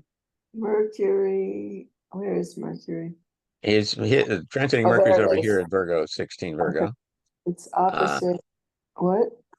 no, it's Mhm. opposing transiting Saturn at Oh, 15 there it is. Pisces, Okay. but they're Okay. squaring his Uranus at 17 Gemini, and his And his moon at 21. wow. They're basically Well, just squaring his nodal Wow. eclipse. well, that's why he looks Natal so eclipse. depressed. Yeah. Yeah. Well, That Jupiter could activate the Uranus, not just for change, but for freedom from the race or separation from the Yeah. race. Hmm. Not only is it conjuncting the Uranus, but it's at the midheaven, so it's doubly emphasized. Well, maybe that'll be a condition of his. That'll be his get out of jail free card. I think he'll be happy on some level, to be honest, because losing to a woman would kill him in front of the world. He would not Oh be, he yeah, would not be able to live. he couldn't handle losing twice, No, and certainly not to a biracial woman. no, it just won't, it wouldn't It's happen. like, I'm sorry, it's like It would be such poetic justice, though, wouldn't it. it? It's totally poetic justice, yeah. Yeah. could I ask a question here about Which means, which again means though that if he doesn't drop out, he's going to do everything that he Possibly possibly can. can to make sure that he wins, either by hook or by crook. That's right. Yeah. can I Well, ask it's gonna be by crook. Did Yeah. you know that Anything Biden's crooked. Biden's North Node is right on his ascendant, 29 Leo? Mm-hmm. I'd like to ask a question about people who use this chaotic asteroid. I think it's at 6 Aries in Trump's chart. Oh, Is that Eris? right? Do people work with that? Because it's built in with Venus squaring it, and of course his mouth is his biggest chaotic maker. But now we're going to have Mars square that puppy, and I think that I don't work with it very often. I'm always curious though to see what it might mean. Does anyone else really work seriously with that asteroid? Eris, I really like Eris? that asteroid. Eris, isn't she the female revolutionary warrior type? Supposed to No. be one of the sisters to Mars. Oh, right, like Xena the warrior princess type. Yeah, no, more like A she disruptor party. Like a relished in war and would, you know, visit the aftermath of the battle, okay. and just reap and plunder from the dead. She Oh, tended to be more towards that end of the spectrum than towards the warrior princess than the Well, Xena type, I think. All It's right. like like a low life, it's a more of a low life energy. I Yeah. don't even know why we have it here. I don't even know why we even include it. Well, she's the Uh, one that threw out the of apple curiosity. in. Oh, okay. Yeah, well, here's the thing. Here's a point to keep in mind. You know, we put Chiron in there, and we use Chiron a lot. But what physically is Chiron? It's a lot closer It's a for one planet. thing than Eris. But what about all the asteroids that are bigger than Chiron that are even closer? We don't use them typically. Chiron's True. little. But Chiron's potent, like, he's it's a kind little. of potent. Is he, It's a, or is he potent because we make him potent? have you, you Well, should, there's the mythology, the wounded healer, right? That's very Well, powerful. you know, and no, when here you, we go on Chiron, and then don't get me started on Chiron because Okay. no, I mean, we call him the wounded healer, We but did that really this wasn't last what he was month, known Jim. as. You don't, Pardon? you asked the question, how many people, we did this last month. How many Yeah. people think they're affected a lot by Chiron? You said no, and a lot of us said yes. So Yeah. it's a matter of, you know, It's a right, but my point is simple that we put so much emphasis on Chiron, yet from a astronomical perspective, he's a small body of rock and ice that has an eccentric orbit from Saturn out to Uranus, which we don't talk about astrologically. We talk about him being a wounded healer, but we don't talk about the fact that he was abandoned as a child, how he became what a great student he was, and what a great teacher he was. We focus on that little aspect where he got stuck, you know, he got hit in the heel with a poisoned arrow and it couldn't heal it, wouldn't die. So, but then we forget the part where he sacrificed himself to replace Prometheus. Right, that's the whole story behind him. Well, but That's what Chiron is. Liz Green has taken this But it all to isn't. task on that. I mean, if you look See, at my Liz point is Green, that the wounded healer isn't his whole story. That's the end story. It's not his whole story by any means. So when the you're people, thinking of him as, oh, sorry, yeah, go he was ahead. more than a healer, he was a teacher. He That's taught right. healing. It wasn't so Right. much that he was a healer, he taught healing. He taught archery, he taught warrior skills, he taught all kinds of things. He, you know, He Right. taught botany astrology and too. everything else. He Being was a great wounded was teacher. like what taught him. Imagine you are wounded, you cannot heal your wound, No, he knew all. The but then wounding you're was able to late in teach life. The others and wounding heal didn't teach him others. anything. He Okay. was, you know, he suffered after he got wounded. Yeah, This of was all course. before the wound. Liz Green, do I have to keep saying Liz Green wrote a book about this whole problem and it's brilliant. Right. It's a lot of what Jim is saying, but also you have to realize he also taught medicine and he also taught war tactics to some of the prince of different uh, He arrogant didn't. Yeah, I mean, he was rulers. He buddies with was quite a Hercules. guy. And he Yeah, he, lived under the concept of being rejected by his mother his whole life. well, yeah, his mother The Spencer's and his correct in inspiration. father, who Jungian's, was Saturn, who is a god. but what Spencer's saying is in Jungian circles where I was trained for many, many years. Yeah, Chiron is looked at as not just the wounding part, but all that he does, that he heals, that he does this. He's like, and that's what's supposed to be how it affects us. It's like in our wounding place, once we heal it, we can do all those things too, whatever we're meant to do. And that's, you're right, Spencer, that Liz Green talks about that. Not just the wounding part, we're all wounded, but then we can heal that wound and then become who we truly meant to be. Exactly. Here's a book, Chiron, Transforming Bridge Between the Inner and Outer Planets. Now, Right. I personally, I view Chiron as a teacher and That's stu- Barbara Yeah. Hancock. Yeah. Well, if you, in my experience of reading for many people over the years, and knowing some people too, without reading for them, people who have Chiron conjunct their sun or ascendant or moon all have a unique intelligence. That's one of the better ways I can put it. They're very, very intelligent. They're articulate. They have focused passions.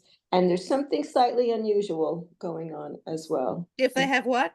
If they have Chiron what? Chiron conjunct sun or ascendant or moon or, the personal points. Well, let me just ask it simply. How many of you, you're all professionals, you all give readings. How many of you actually use Chiron as something that helps you, and it does help you understand your client? I do. Me too. Not Well, only I am haven't I used it with clients, but I used it with the US chart. Ah, I I use always it, use it. It I use it colors with the everything. I use it with Uh, the client, but then my therapist used it with me. And everything in that ninth house? Yeah, everything in the ninth house is all that I've become once I started healing. It's like it's supposed to be in the house of religion and philosophy and psychology, which I just couldn't get a hold of. And then once I started to realize that that was my strengths and that's where the healing was, then it became my strength.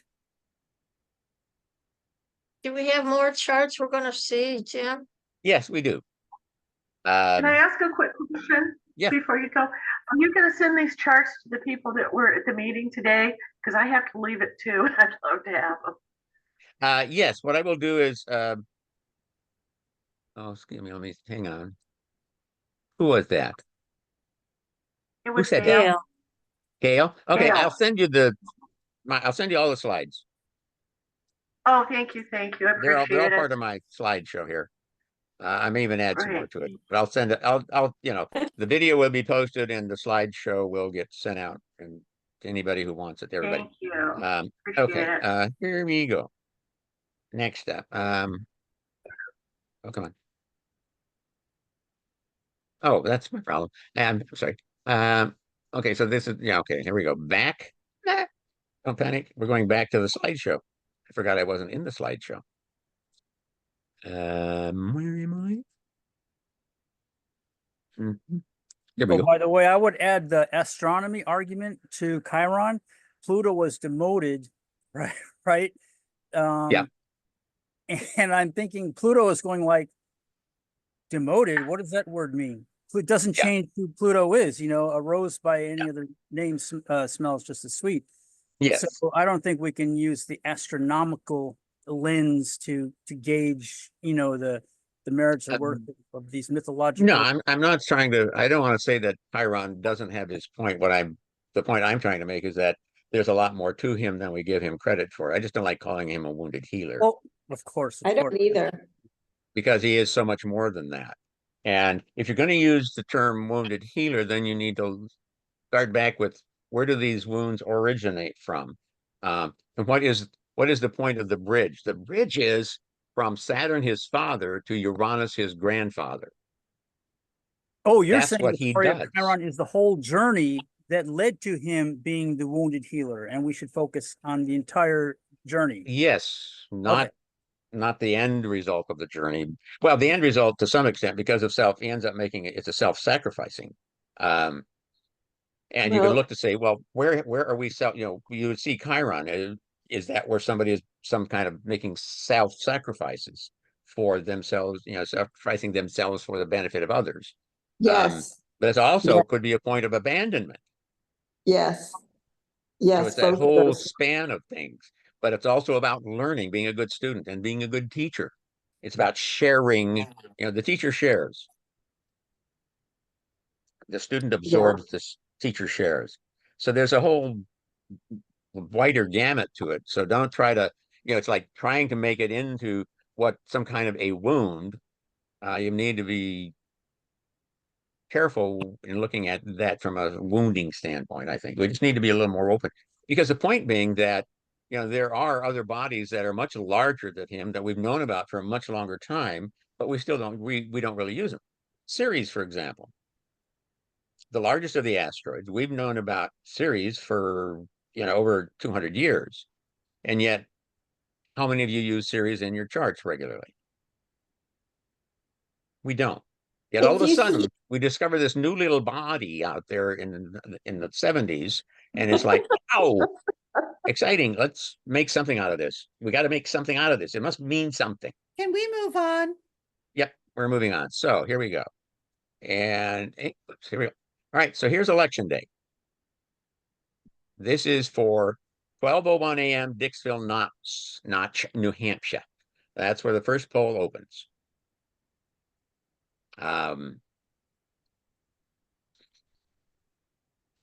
Now, of the two planets, Jupiter and Saturn, Jupiter is the most elevated. Both are retrograde. So the likelihood, I would say, is that Dick Notch is going to vote for Trump, go Republican, but it's probably not going to carry the weight of the day because we have Uranus sitting there at the midheaven, interestingly enough.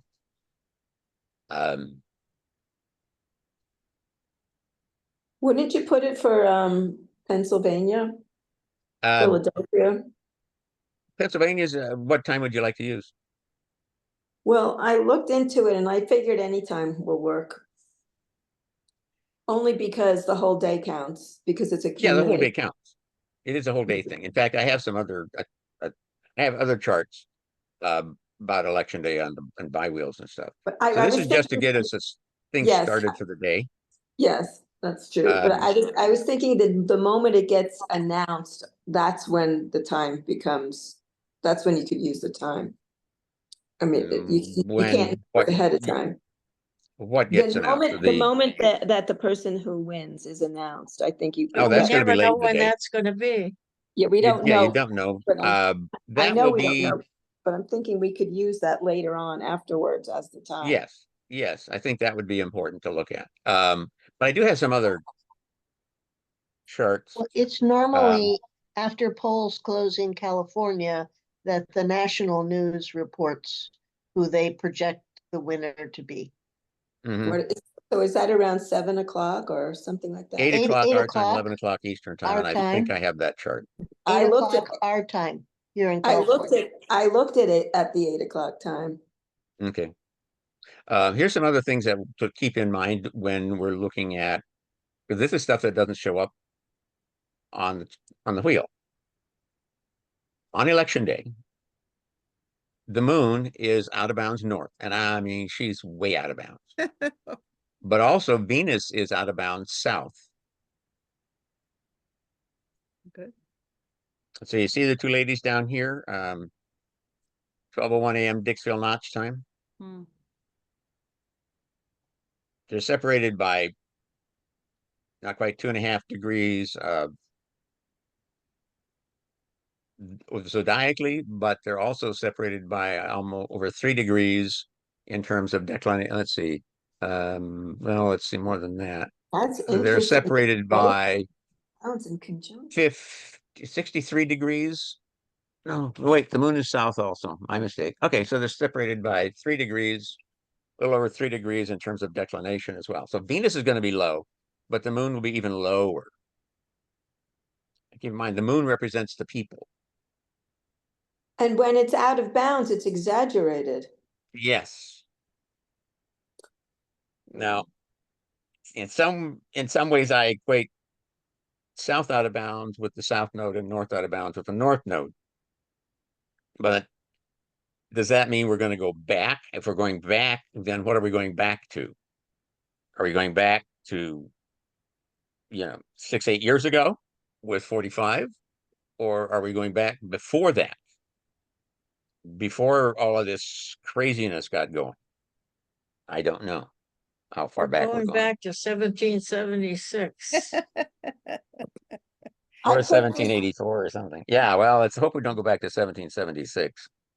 Well, it was a choice of, do we want a king or do we want another form of a republic? Interesting thing. That was their choice then. That's our choice now. Mhm. Now, here's something else of interest at this point in time during the day. And it's not going to change during the course of the day. We have the sun down here, third house at 13, Scorpio 16, and we have Saturn over here in the seventh house at 1247. They're making a trine. And that's the That's only aspect either one of them make that day. and Saturn rules the Democrats, right? Yeah. Now the moon is at 24 Sagittarius, but it's going to go out of bounds after it makes the square to Neptune. And that's like around 5 something AM Eastern time. So that's before the polls open on the East Coast. The moon will go void of course, and it will be void of course, at least briefly, when it'll be void of course. Okay, so it goes void of course at 5:23 AM, enters Capricorn at 10:17 AM. So it's void of course for almost 5 hours, over 3 hours after, for about 3 hours after the polls open on the East Coast. By the time they get opened here, it's going to be in Capricorn or shortly thereafter. So this void of course is going to transition across the country. And what effect is that going to have on the election?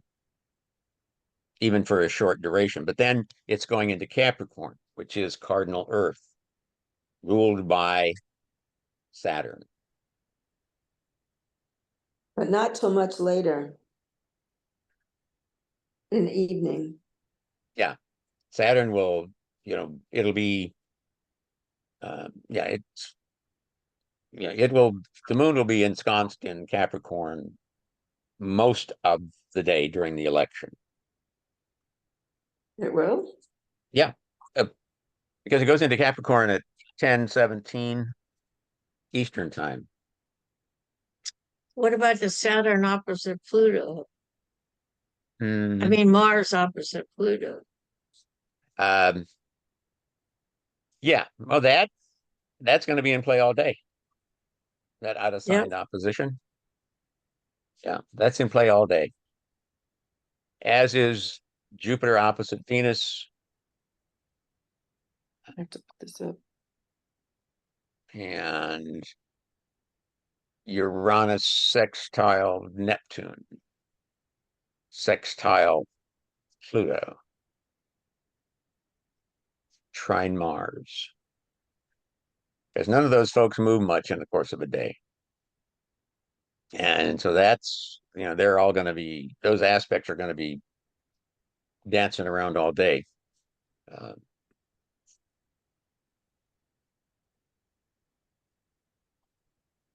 That's why I The try to sun. look at it. I try to look at it at the next day. Because you don't get the California votes until late. Mhm. I thought the moon was going to be in So- Sagittarius until past 8 p.m. Maybe my charts, maybe No. I'm not looking at my charts correctly. It 8 p.m. what time? It moves into Capricorn 10:17 a.m. So I'm Eastern not time, sure. 7:17 Pacific a.m. All right, so here's Kamala's chart with on the inside and the transits as of 8 p.m. closing, time for the West Pacific coast Okay. on election day. And you can see that, by this point now the moon is at 6 Capricorn. Nothing else has moved a whole lot as far as transits. House-wise, things change. Jupiter's moved into, Jupiter is still in her 12th house. Retrograde.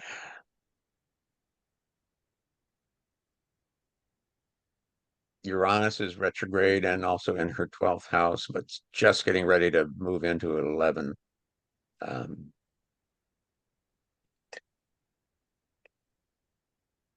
But her natal, and see, transiting Uranus is going to go back over her natal Jupiter. Because it goes back to 23. Transiting retrograde Saturn is up here at 12. It goes back to 11. So they're gone over her Chiron. I think Neptune gets back to 25.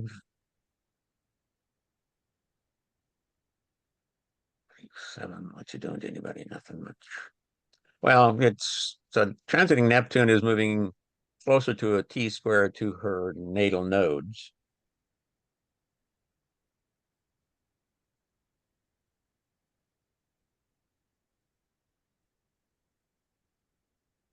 Transiting Chiron is at 20 Aries.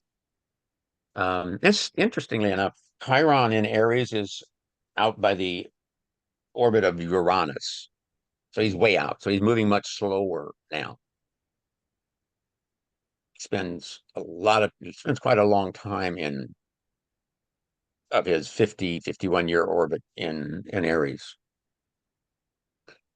Is the So transiting Saturn going through Kamala's 10th house and opposing her Uranus?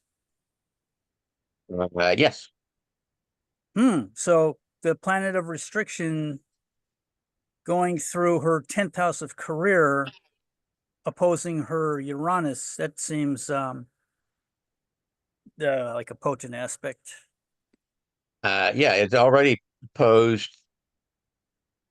By this point, it will have been an exact opposition to her Uranus and Pluto twice. How far does Saturn go before he stations retrograde? Let's see.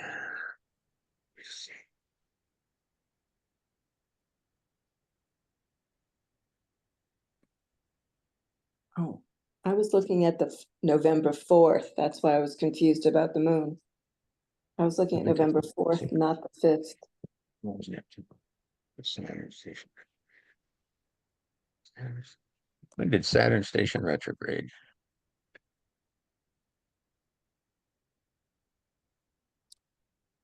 Yeah, Saturn went. Yeah, so Saturn has already opposed her Virgo stellium twice by election day. Is election day the 4th or the 5th? The 5th. Yeah. It's the 5th? Yeah, it's always the first Tuesday in November after the first Monday. For So it some will vary between the 2nd and the 8th. Between the 7th.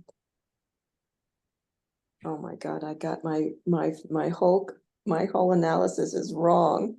I thought it was the 4th. Oh my goodness. Well, it's a good thing we had this conversation so I could find that out. Yeah, Why well, am I- probably won't change things that much though. It's not. Most of the stuff isn't going to move that much, other than the moon. Well, the moon was significant to me that it's conjunct Yeah. with Mhm. Venus. Yeah. Yeah. Question? Yeah. Yeah. Yeah, to make this very simplistic, since Saturn is the Democratic Party and she has Chiron there, which you may or may not want to use, doesn't that kind of show a democratic healing of the nation? That's right. Well, that's just it. I mean, there are I mean, that's very indications. simplistic, but I like to be an optimist. Yeah. Yeah, it's nice to be optimistic. And it may be that things don't really get clarified until later in November when Saturn stations direct. That makes sense. Okay. Jupiter's going to be retrograde through this whole process and until the end of January. So the Republicans are working with this debilitated retrograde Jupiter for this whole process. So I'm thinking whatever they try will ultimately fail. Saturn stations direct on November 15th at like 11 Pisces, something. So I think after that, I think things may start to get some clarity.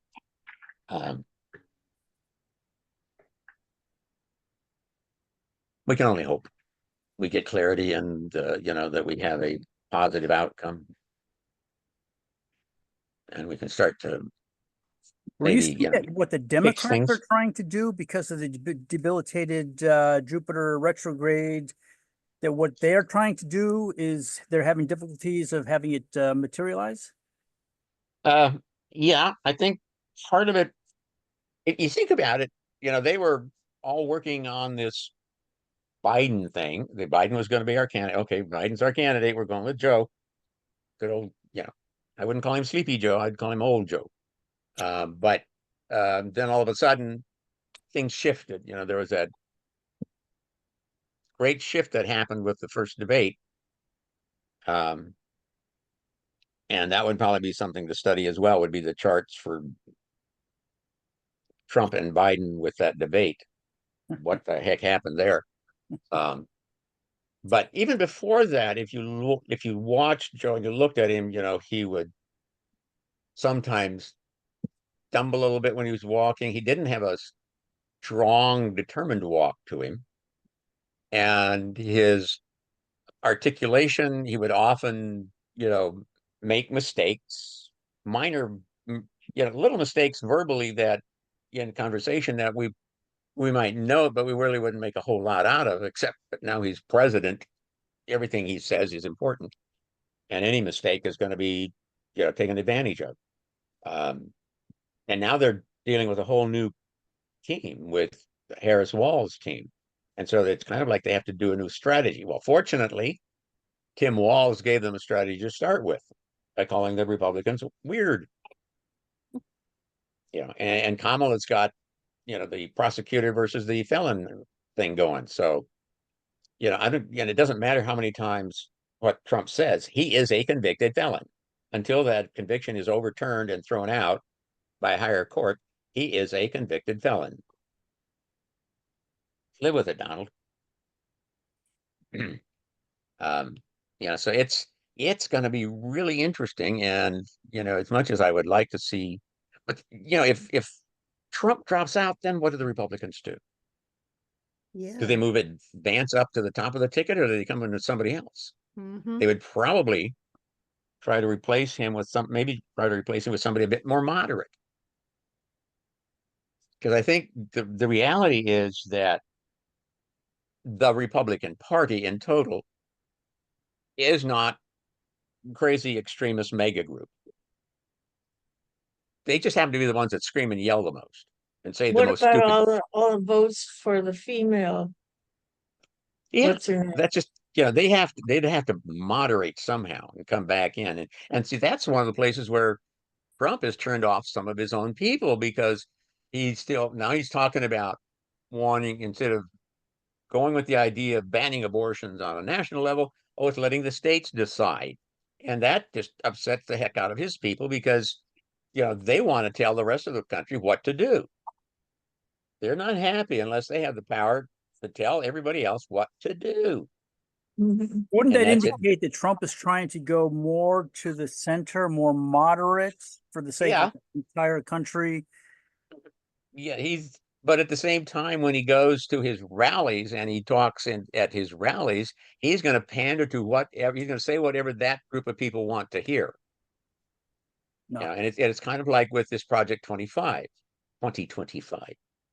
He's now disavowing any knowledge of the people or the project itself. Mm. Problem is, of course, there's photos of him in an airplane with the guy that was behind it. There's his speech before uh, the the group. Yeah, there's too much evidence of his involvement with it for him to try to get out from under it now. And so anybody who looks at what Project 2025 is about better be scared. Yeah. Or you'd have to be very ultra conservative in order to really think that anything in there is a good idea. And one of the things I find kind of bizarre is that Trump, who got a bachelor's degree in economics, actually thinks you can do away with income tax and that tariffs will make up for the difference, and that tariffs are a good thing, and that tariffs will be good for the economy. Right, but we, the consumer, bear the tariffs, right?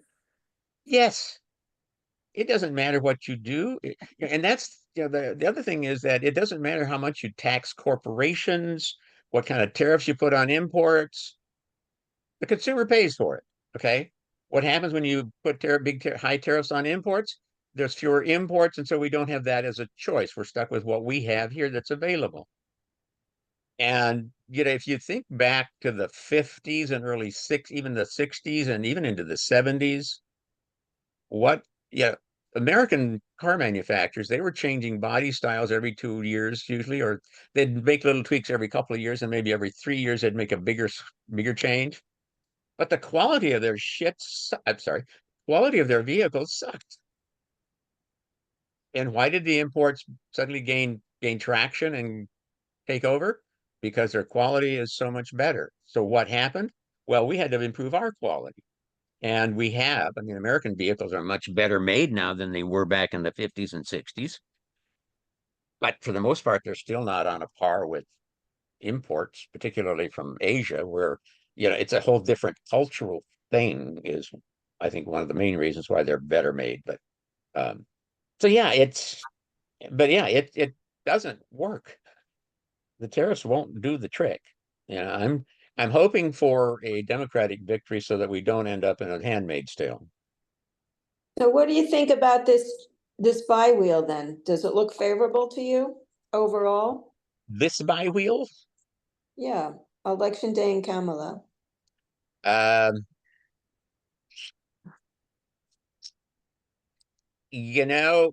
on its surface, no. And that's because of retrograde Saturn um, at the top of the chart and her 10th house. And Saturn's already gone over her Chiron, but he will station direct and go over her Chiron again, so I'm saying I'm the most optimistic I can be is that it doesn't look good on election day, but ultimately it will prove to be favorable to the Democrats. Because Saturn's gonna Station direct. station direct. How much later will it station? It stations on November 15th, 10 days after the election. Oh, so you think they'll still be warring with each other until then? Oh, definitely. Definitely. Definitely. Yeah. That's So now and I do have I think I got the chart for inauguration, which you can look at, because then it's going to kind of be like, well, by then it's going to be, moving direct nicely, and it'll be out of 11 some crises, because Saturn spends a long time at the degree that they station at. You end up with basically, if you've got something at the same degree, then you've got probably you could have a 4 to 6 week period where Saturn is sitting right on that point, because it can take Saturn that long to get off that point when it stations. Yeah. So now here's 45, alias Trump, on election day. And again, he's got the same problem. Jupiter, rulers of the Republican Party, is retrograde in his 10th house. Uranus, retrograde, conjunct his ascendant. Yeah, and Jupiter's sitting on his north node. It's going to go back over his Uranus again. Jupiter station, I'm pretty sure it only gets to 21, but I was hoping it would get over his sun, but it doesn't. Oh, Jupiter, where are you, Jupiter? Yeah, see, Jupiter doesn't go retrograde until October 9th.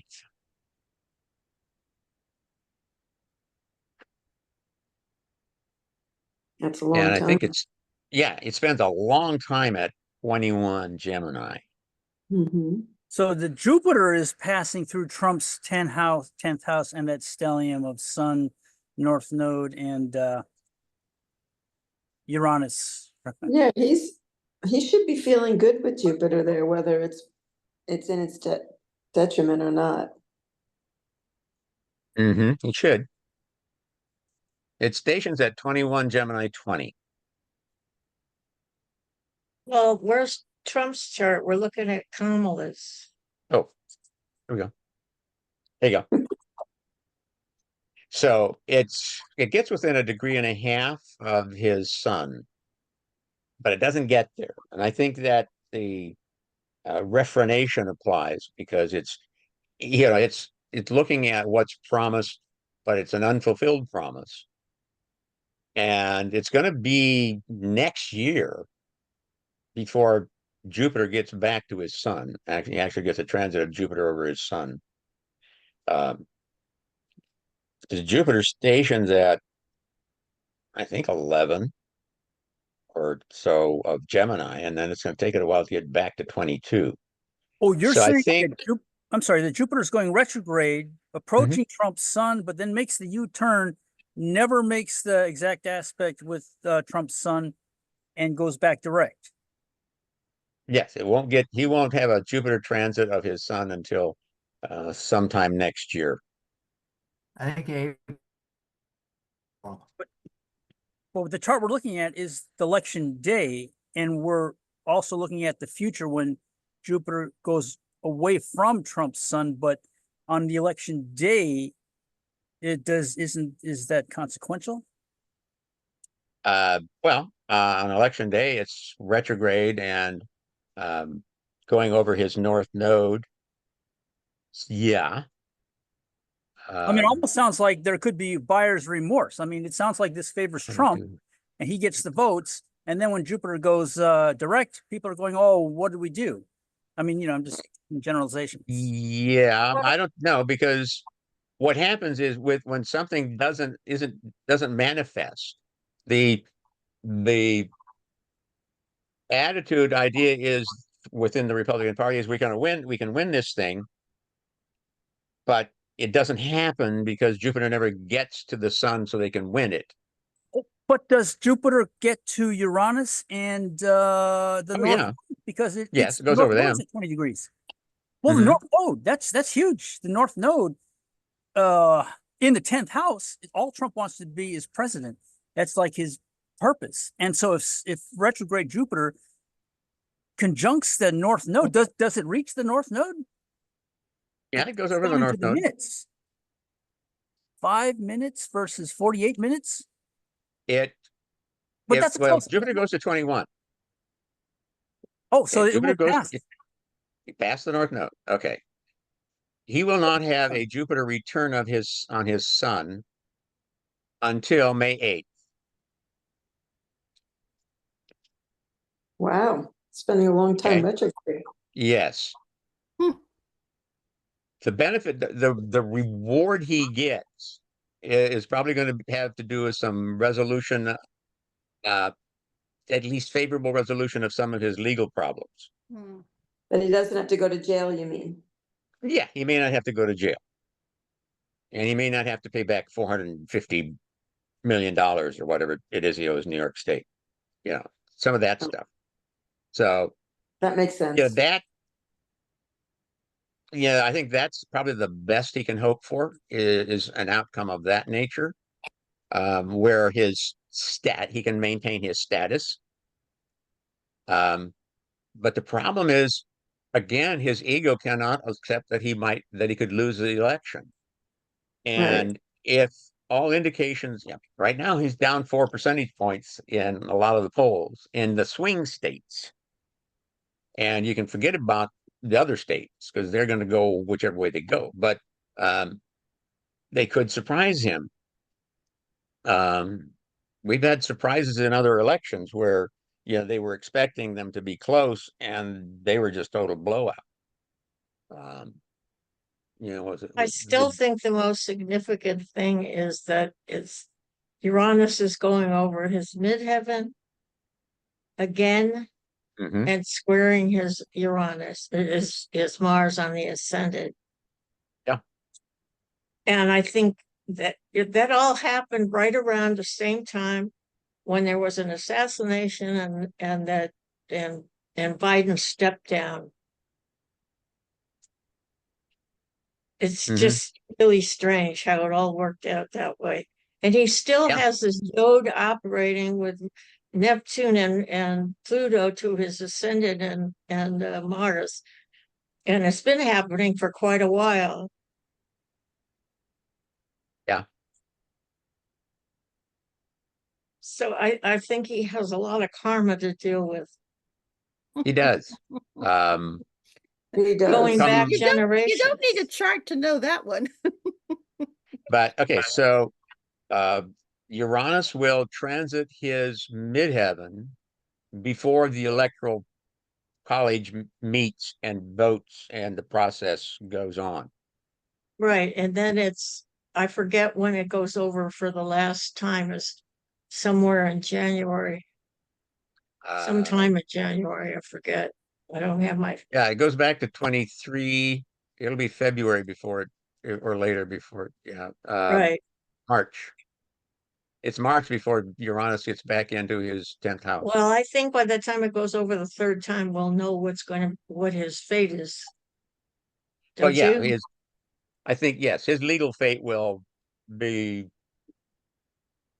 determined. The outcome will be Right. established between March and May of 25. Yeah, because it deals with the seventh house, which is all lawsuits and Yeah. juries and whatever.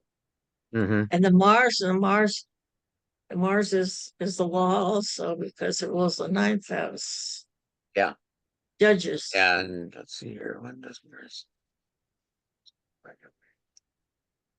Mars conjunct Venus, Venus conjunct Moon. Those are very good aspects. Yeah, has- except Mars is going to go retrograde and go back over his Saturn Venus. How soon after? Let's see, Mars stations retrograde. I'm not trying to It's like promote December 6th. December 6th. Oh, Yeah, around that's, the 6th or the 7th, and then it goes back. yeah, but around that's not close to the election time. Do you think No, you think that they'll be the, arguing about who wins for months or weeks? yeah, well, yes, because keep in mind, one of the things they tried to do was disrupt the electoral process by having fake electors, a slate Right? of fake electors. So Mm. they could try that again. And he's going to try anything he possibly can. If Mhm. he's still in the race, you're right. He's going to do Yeah, anything that he can, as illegal as it might be. right. Yeah. And let's see, the day of the inauguration, retrograde Mars will have gone over his Venus. It'll be on his Venus Saturn midpoint. Um, and from there, it goes back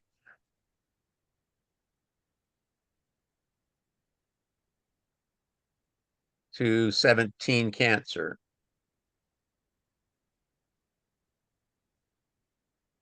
where his Jupiter.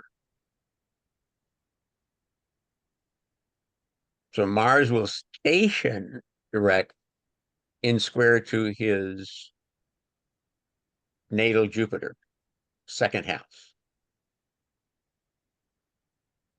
This could cost him some money. Mm-hmm. Yeah. Well, if you look at Pluto, by January, it's going to be in zero Aquarius or one Aquarius. Yeah.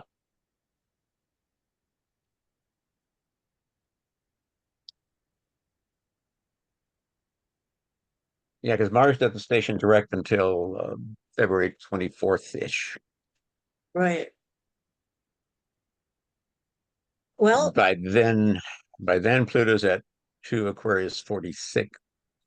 and when Mars is going to be going through his 12th house, Mm-hmm. it doesn't look too good. Now he gets a Mars return of early June. Oh, like around his birthday. On his birthday, he gets a Mars return right on his ascendant. Mm-hmm. And then he blows I see something the up. return is going to be like on June, probably 14th. late June 10th or 11th, and then It's so interesting because you can't really tell necessarily with Uranus, which way it's gonna go at the midheaven, you know? Like Mhm. we could project that it will be change and freedom from his position. But because he has that Sun Uranus connection to begin with, it could go in his favor too. I'm Yeah. just looking at What the about the possibility. fact that it's in a intercepted house? All that Gemini. Oh, Mhm. that's a good point. Yeah. Of course, nothing stopped him yet, Yeah. except for the He's what Yeah. because I think for his next birthday at age 79, he's going to really be age. feeling his age. Yes. Well, Um, that's he probably is he's already because he's sending out Vance to do all the rallying for him. And he's staying home in Yeah. Mar-a-Lago and having his comfort, press meet him there. Yeah. I guess He's I know it, which is interesting. it is. He's not even And doing it. He's letting you his, know, he could be setting Vance up to be the fall guy yeah, if they it lose. looks like that on some level, doesn't Yeah. it? Yeah. He's uh whether he's actually capable of thinking that way or not. Does he actually plot how to handle the loss if it happens, so that he can come out a winner? Or is it something that he, does just off the hip when it happens? No, Because he he has can't fathom losing. everybody to blame. He has everybody to blame. His Yeah, son wanted him to put Vance in there. He's not happy with Vance, so it's Vance's fault or whoever. But it's going to be somebody yeah, else's fault. yeah. Blame game. Wasn't Don Jr. a big fan of Vance? Yep. Yeah, And one of the sons was pushing Vance. yeah. I think it was Don Jr. Yeah, Like but dear, Yeah, you know, okay. here's they did here's invest very the well. short one in the family. That whole thing with the cat ladies and calling single people psychotic. Did you see that clip? Yeah. Hey, He went even way to go, beyond. JD. What a stupid thing to say. Not in his mind, Not in because his mind. it panders to that.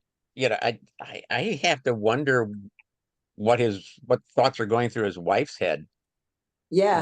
with where he's at now. Because Yeah, obviously this wasn't where he was when they met and married, right. That's true.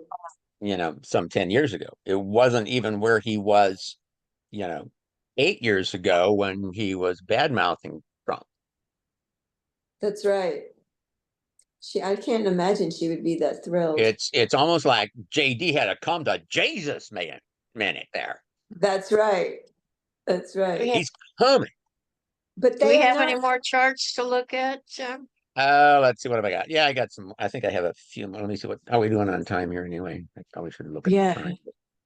234. Oh my goodness, look at that. We need to wrap it up here. Um, okay, so here we go. Here's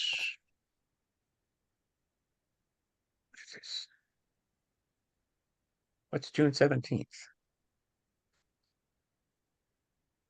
That's Okay, this is an interesting chart, and I'm not sure why it's here.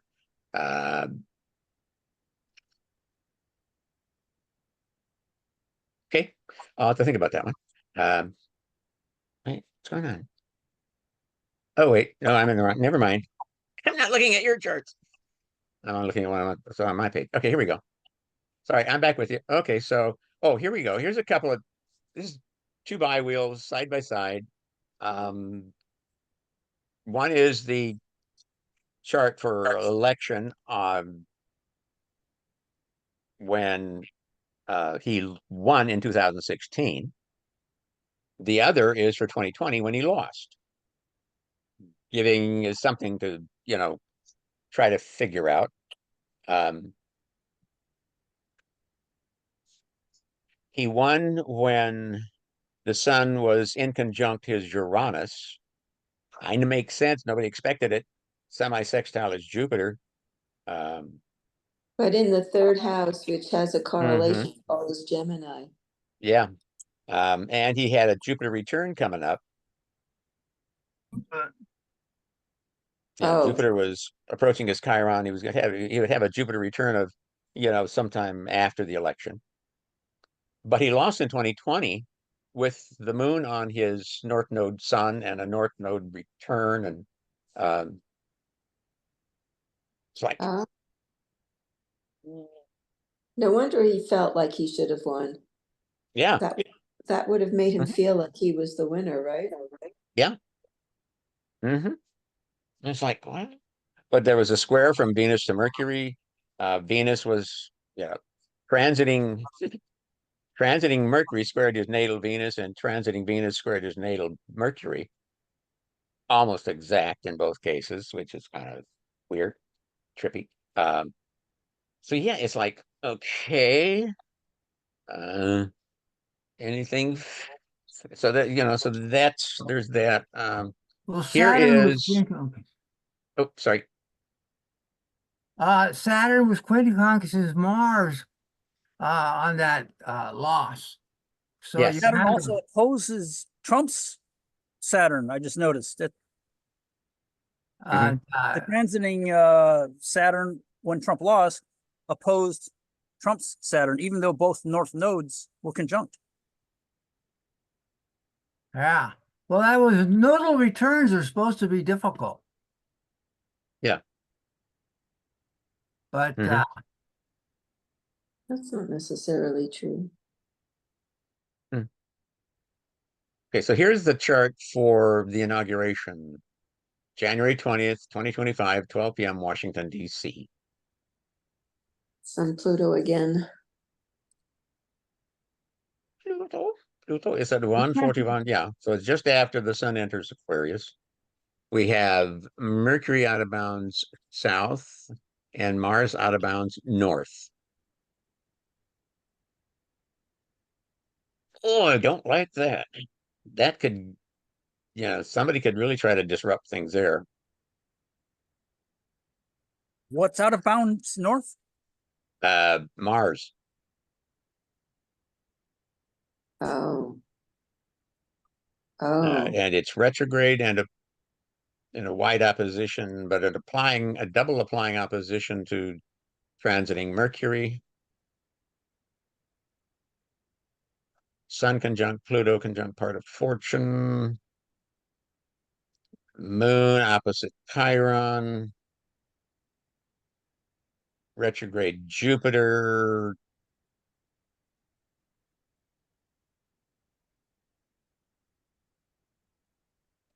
Double separating square to Saturn. Moon's in Libra conjunct Kamala's sun, Yeah, more or less. More or less. yeah. hmm So that, I think I have, I think I do. Yes, here's Kamala with the inauguration chart.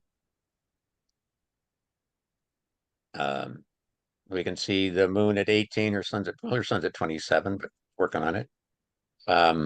The vertex for the chart is 20. But yeah. Um, so Saturn it's trine Neptune. mhm.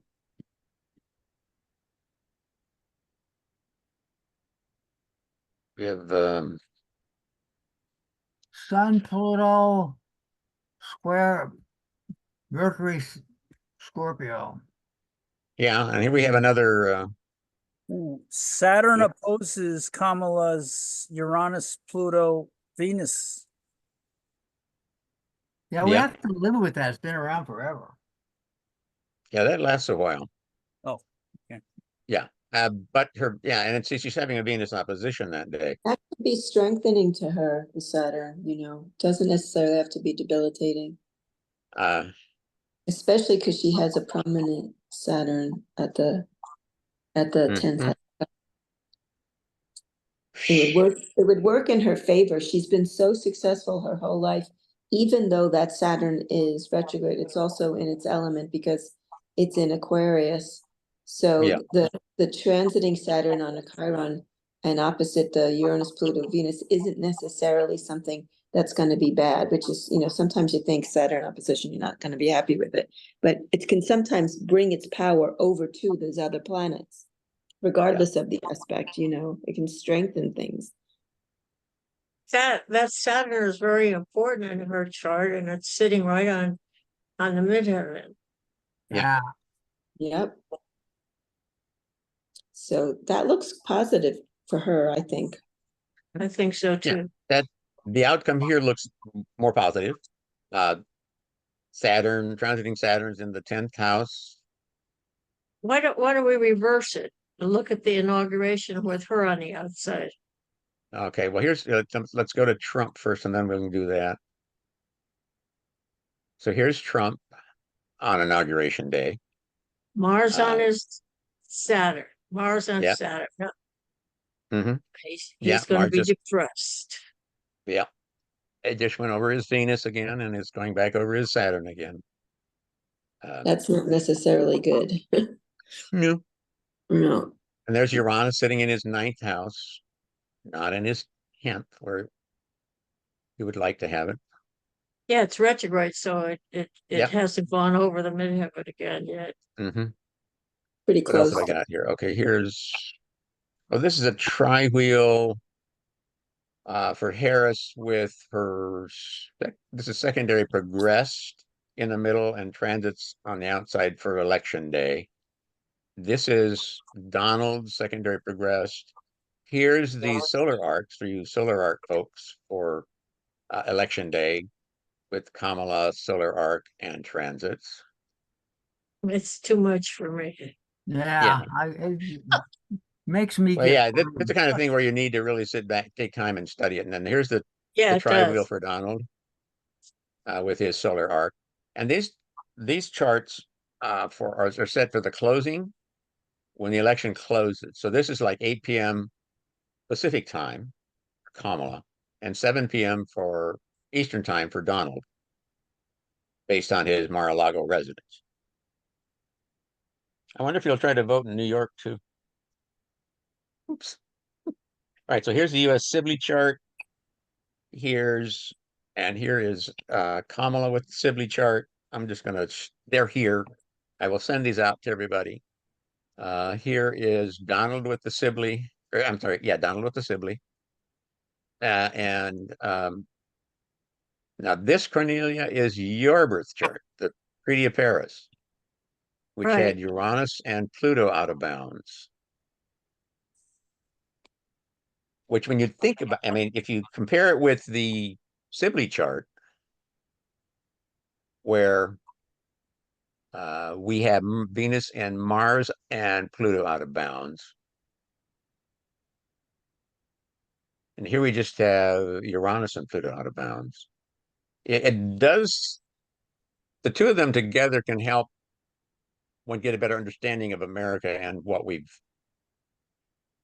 our history, our real history, because, when they're out of bounds, they can really misbehave. Um, Wait, you're saying the USA was born with Pluto out of bounds? I'm saying USA was born with Pluto, Mars, and Venus out of bounds. Oh my God. That's interesting. I Well, didn't know that's that. what the American That's government- very interesting. Mm-hmm. It And definitely makes sense. yeah, I and mean, both, you know, with both Mars and Venus out of bounds north, this can then support the idea of manifest destiny that came about. It's our destiny to do this, our destiny to go there. I see what you mean. It just goes against the grain of like all the other countries on the earth, right? Yep. I don't know. I haven't compared their charts. In general. Well, in we've terms had- of it being but on the aggrandizing yeah. country, yes. But there have been, Not all the other England, there was like almost no places left on earth that it didn't conquer. Can you Remember? put Kamala's chart with this chart on the Let outside? me see. Do I have it? Yes. Here we go. Here is your chart with USA on the inside and Kamala on the outside. Okay. Now you see her moon is exactly conjunct to Mars. Yes. Her Jupiter is 27 to trying the 27. sun. Yeah.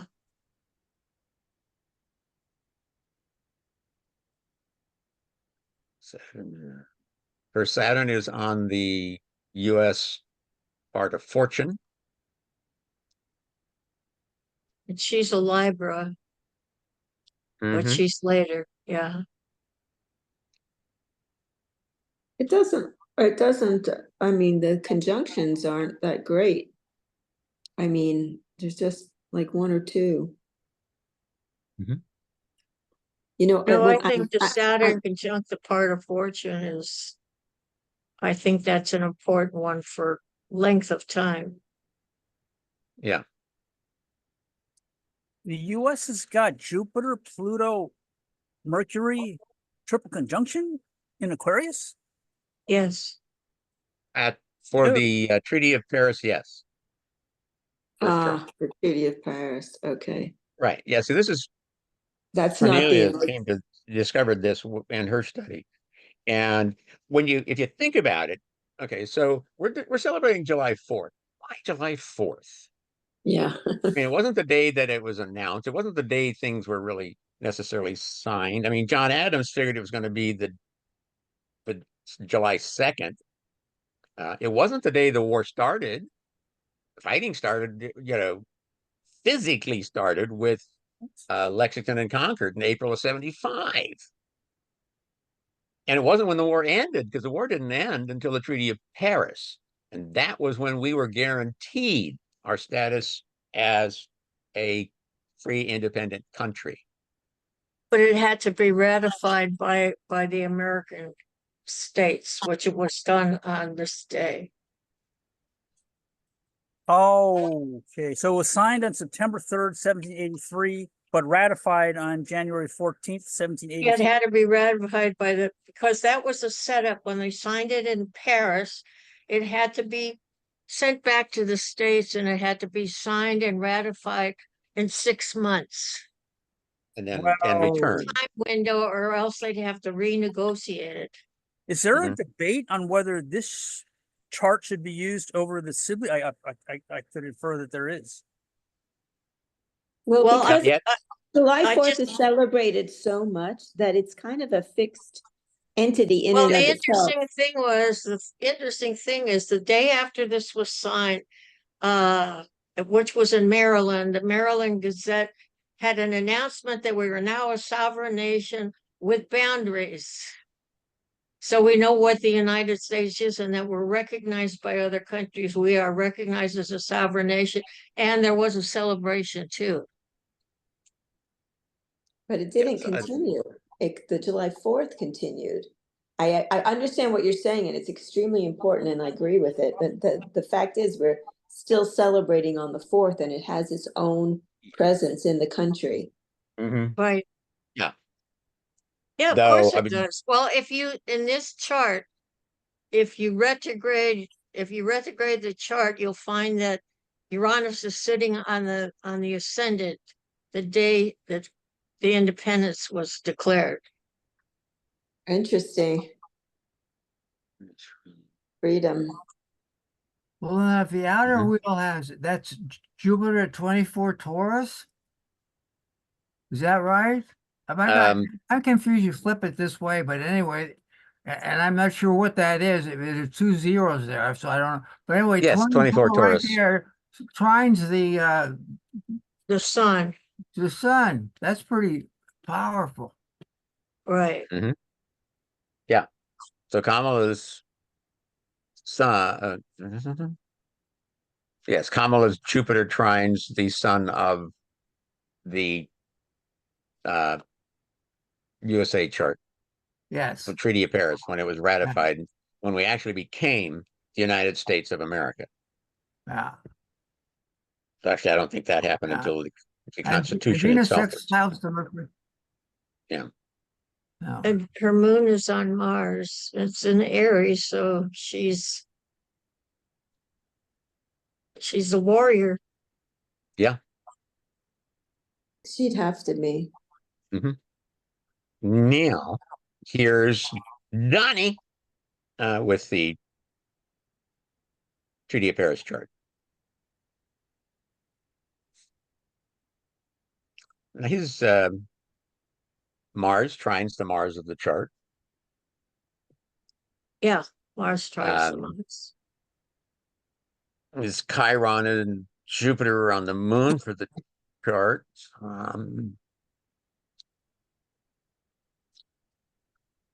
Part of fortune on part of fortune. Call it what's part of his fortune, wasn't it? Up here at the top in the 10th house. And his Mercury was right on Uranus, which makes it part of the yod. Mm-hmm. We got Yeah. Venus conjunct Uranus. Yeah, which is conjunct Uranus, but it's also in conjunct the Aquarius planets and the Venus in the 7th house. Is So Trump he sets off all the problems that come from the yod. Yeah. Which he did. I mean, all of the problems that we've had to face are from the past. The voting rights, the women's rights, all of these things have come up. He brought them all to the surface. Yeah. And that's what this fight is about. He validated them.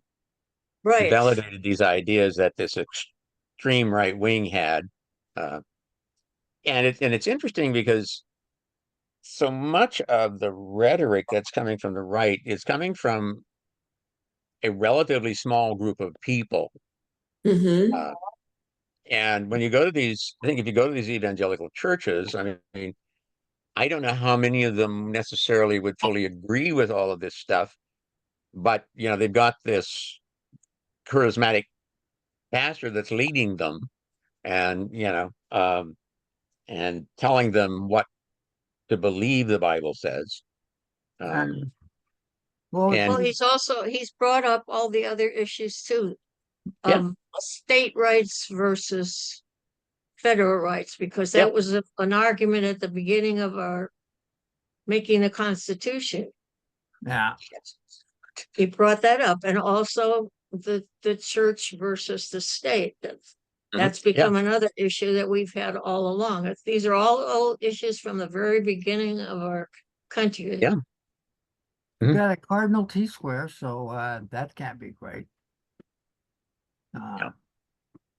It looks rough, tough for him. That cardinal T-square cannot be taken lightly. Yeah. Let me see here. And then What else have we got? Here's okay. We're out of time, but here's a chart for the October 2nd eclipse coming up. And then here is Kamala's we've chart. had that chart. Yep. I just put them in here. Here's Kamala's chart with the eclipse. And here's Donald's chart with the eclipse. The April 8th. Yeah, it's a wide trine to his Mars. So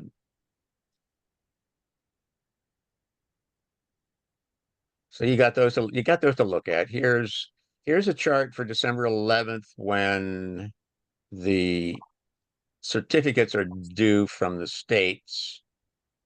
This is a chart for when the electors have to vote. And then here's the chart for when January 6th. When the Congress is supposed to be counting the votes. And the time is set for the approximate time that the insurrection, riot, whatever you want to call it, demonstration occurred on January 6th of 2021. So this is for January 6th of next year. Well, I don't think it's... Mars is at 29 Cancer, but it's retrograde, opposing Pluto. That Mars-Pluto opposition that we're going to go through 3 times could be problematic. I don't know. Because Mars goes into Leo and then stations retrograde. Have the moon, the moon's over in Aries, Leo. Nothing really in Leo to affecting Donald's Mars, but I don't know that What's this? This is another tri-wheel. Oh, whatever. It's the third one. Solar Arc. This is Solar Arc Harris and Solar Arc Trump. Get done yet? Oh, yes, finally got done. Okay. So now if you want me to add some charts, I can add some Cornelia, I will do bi-wheels for Harris and Trump with them on the inside and your chart on the outside. I will add those as well. Well, Um, now I was looking and I came across this in online. It was from a website I've not been to before called Hidden Star Paths, but it says in describing Saturn conjunct the part of fortune in synastry, meaning between two people. But Saturn conjunct part of fortune in the synastry chart creates a powerful celestial alignment, intertwining the disciplined essence of Saturn with the promise of prosperity embodied by the part of fortune. This conjunction signifies a close dance between responsibility and the pursuit of happiness within the dynamics of a relationship. And I think that goes back to the Harris-Trump chart. Should I anyway. think that goes back to her Saturn is on the part of fortune, right?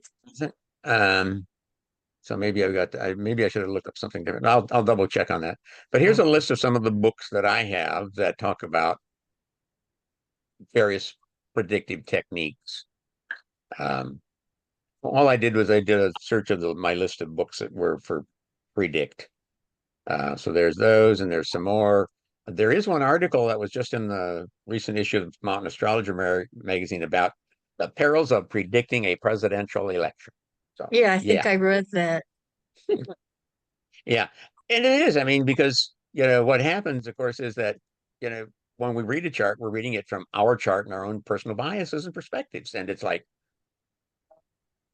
we can't get away from it, which is why we look for the outcome we want, which is why astrology tends to be better in retrospect when it comes to prediction uh, than in actual prediction, because we look back, we can always say, "Oh, this is why this happened." Yeah. I'm going to leave. Thank you. See you next time. Bye-bye. Okay, there we go. That's done. Still have some people left. Okay, well, thank you all. Yes, Mar. Oh, bye. Bye, Mar. Oh, you're gone. Who's left? Hi, Connie. How you doing? Hi, Wave. How you Wave to doing? wave. Wave, wave to wave. Thank you, everybody. Hi, Arissa. Mike. Yeah, thank you all. I will add some charts and I'll get this sent out to all of you. If I need an email, if I don't have your email, I will need an email because I can't send charts through Meetup. Where should we send our email to? To Jimmy Eddie at hotmail.com. Right. Okay. Wave, I think I've got your email. If you've emailed me before, I have your email and I can email you back. If I don't have it, I will get a hold of you. So thank you all very much. I'm going to stop recording now if I can figure out how to do that. Okay, bye, everybody. Bye-bye. Bye-bye. Take See you care. next time. Okay, see you next time. Take care. Okay, where is it? Where? Okay, more. Oh, there it is. Okay, I found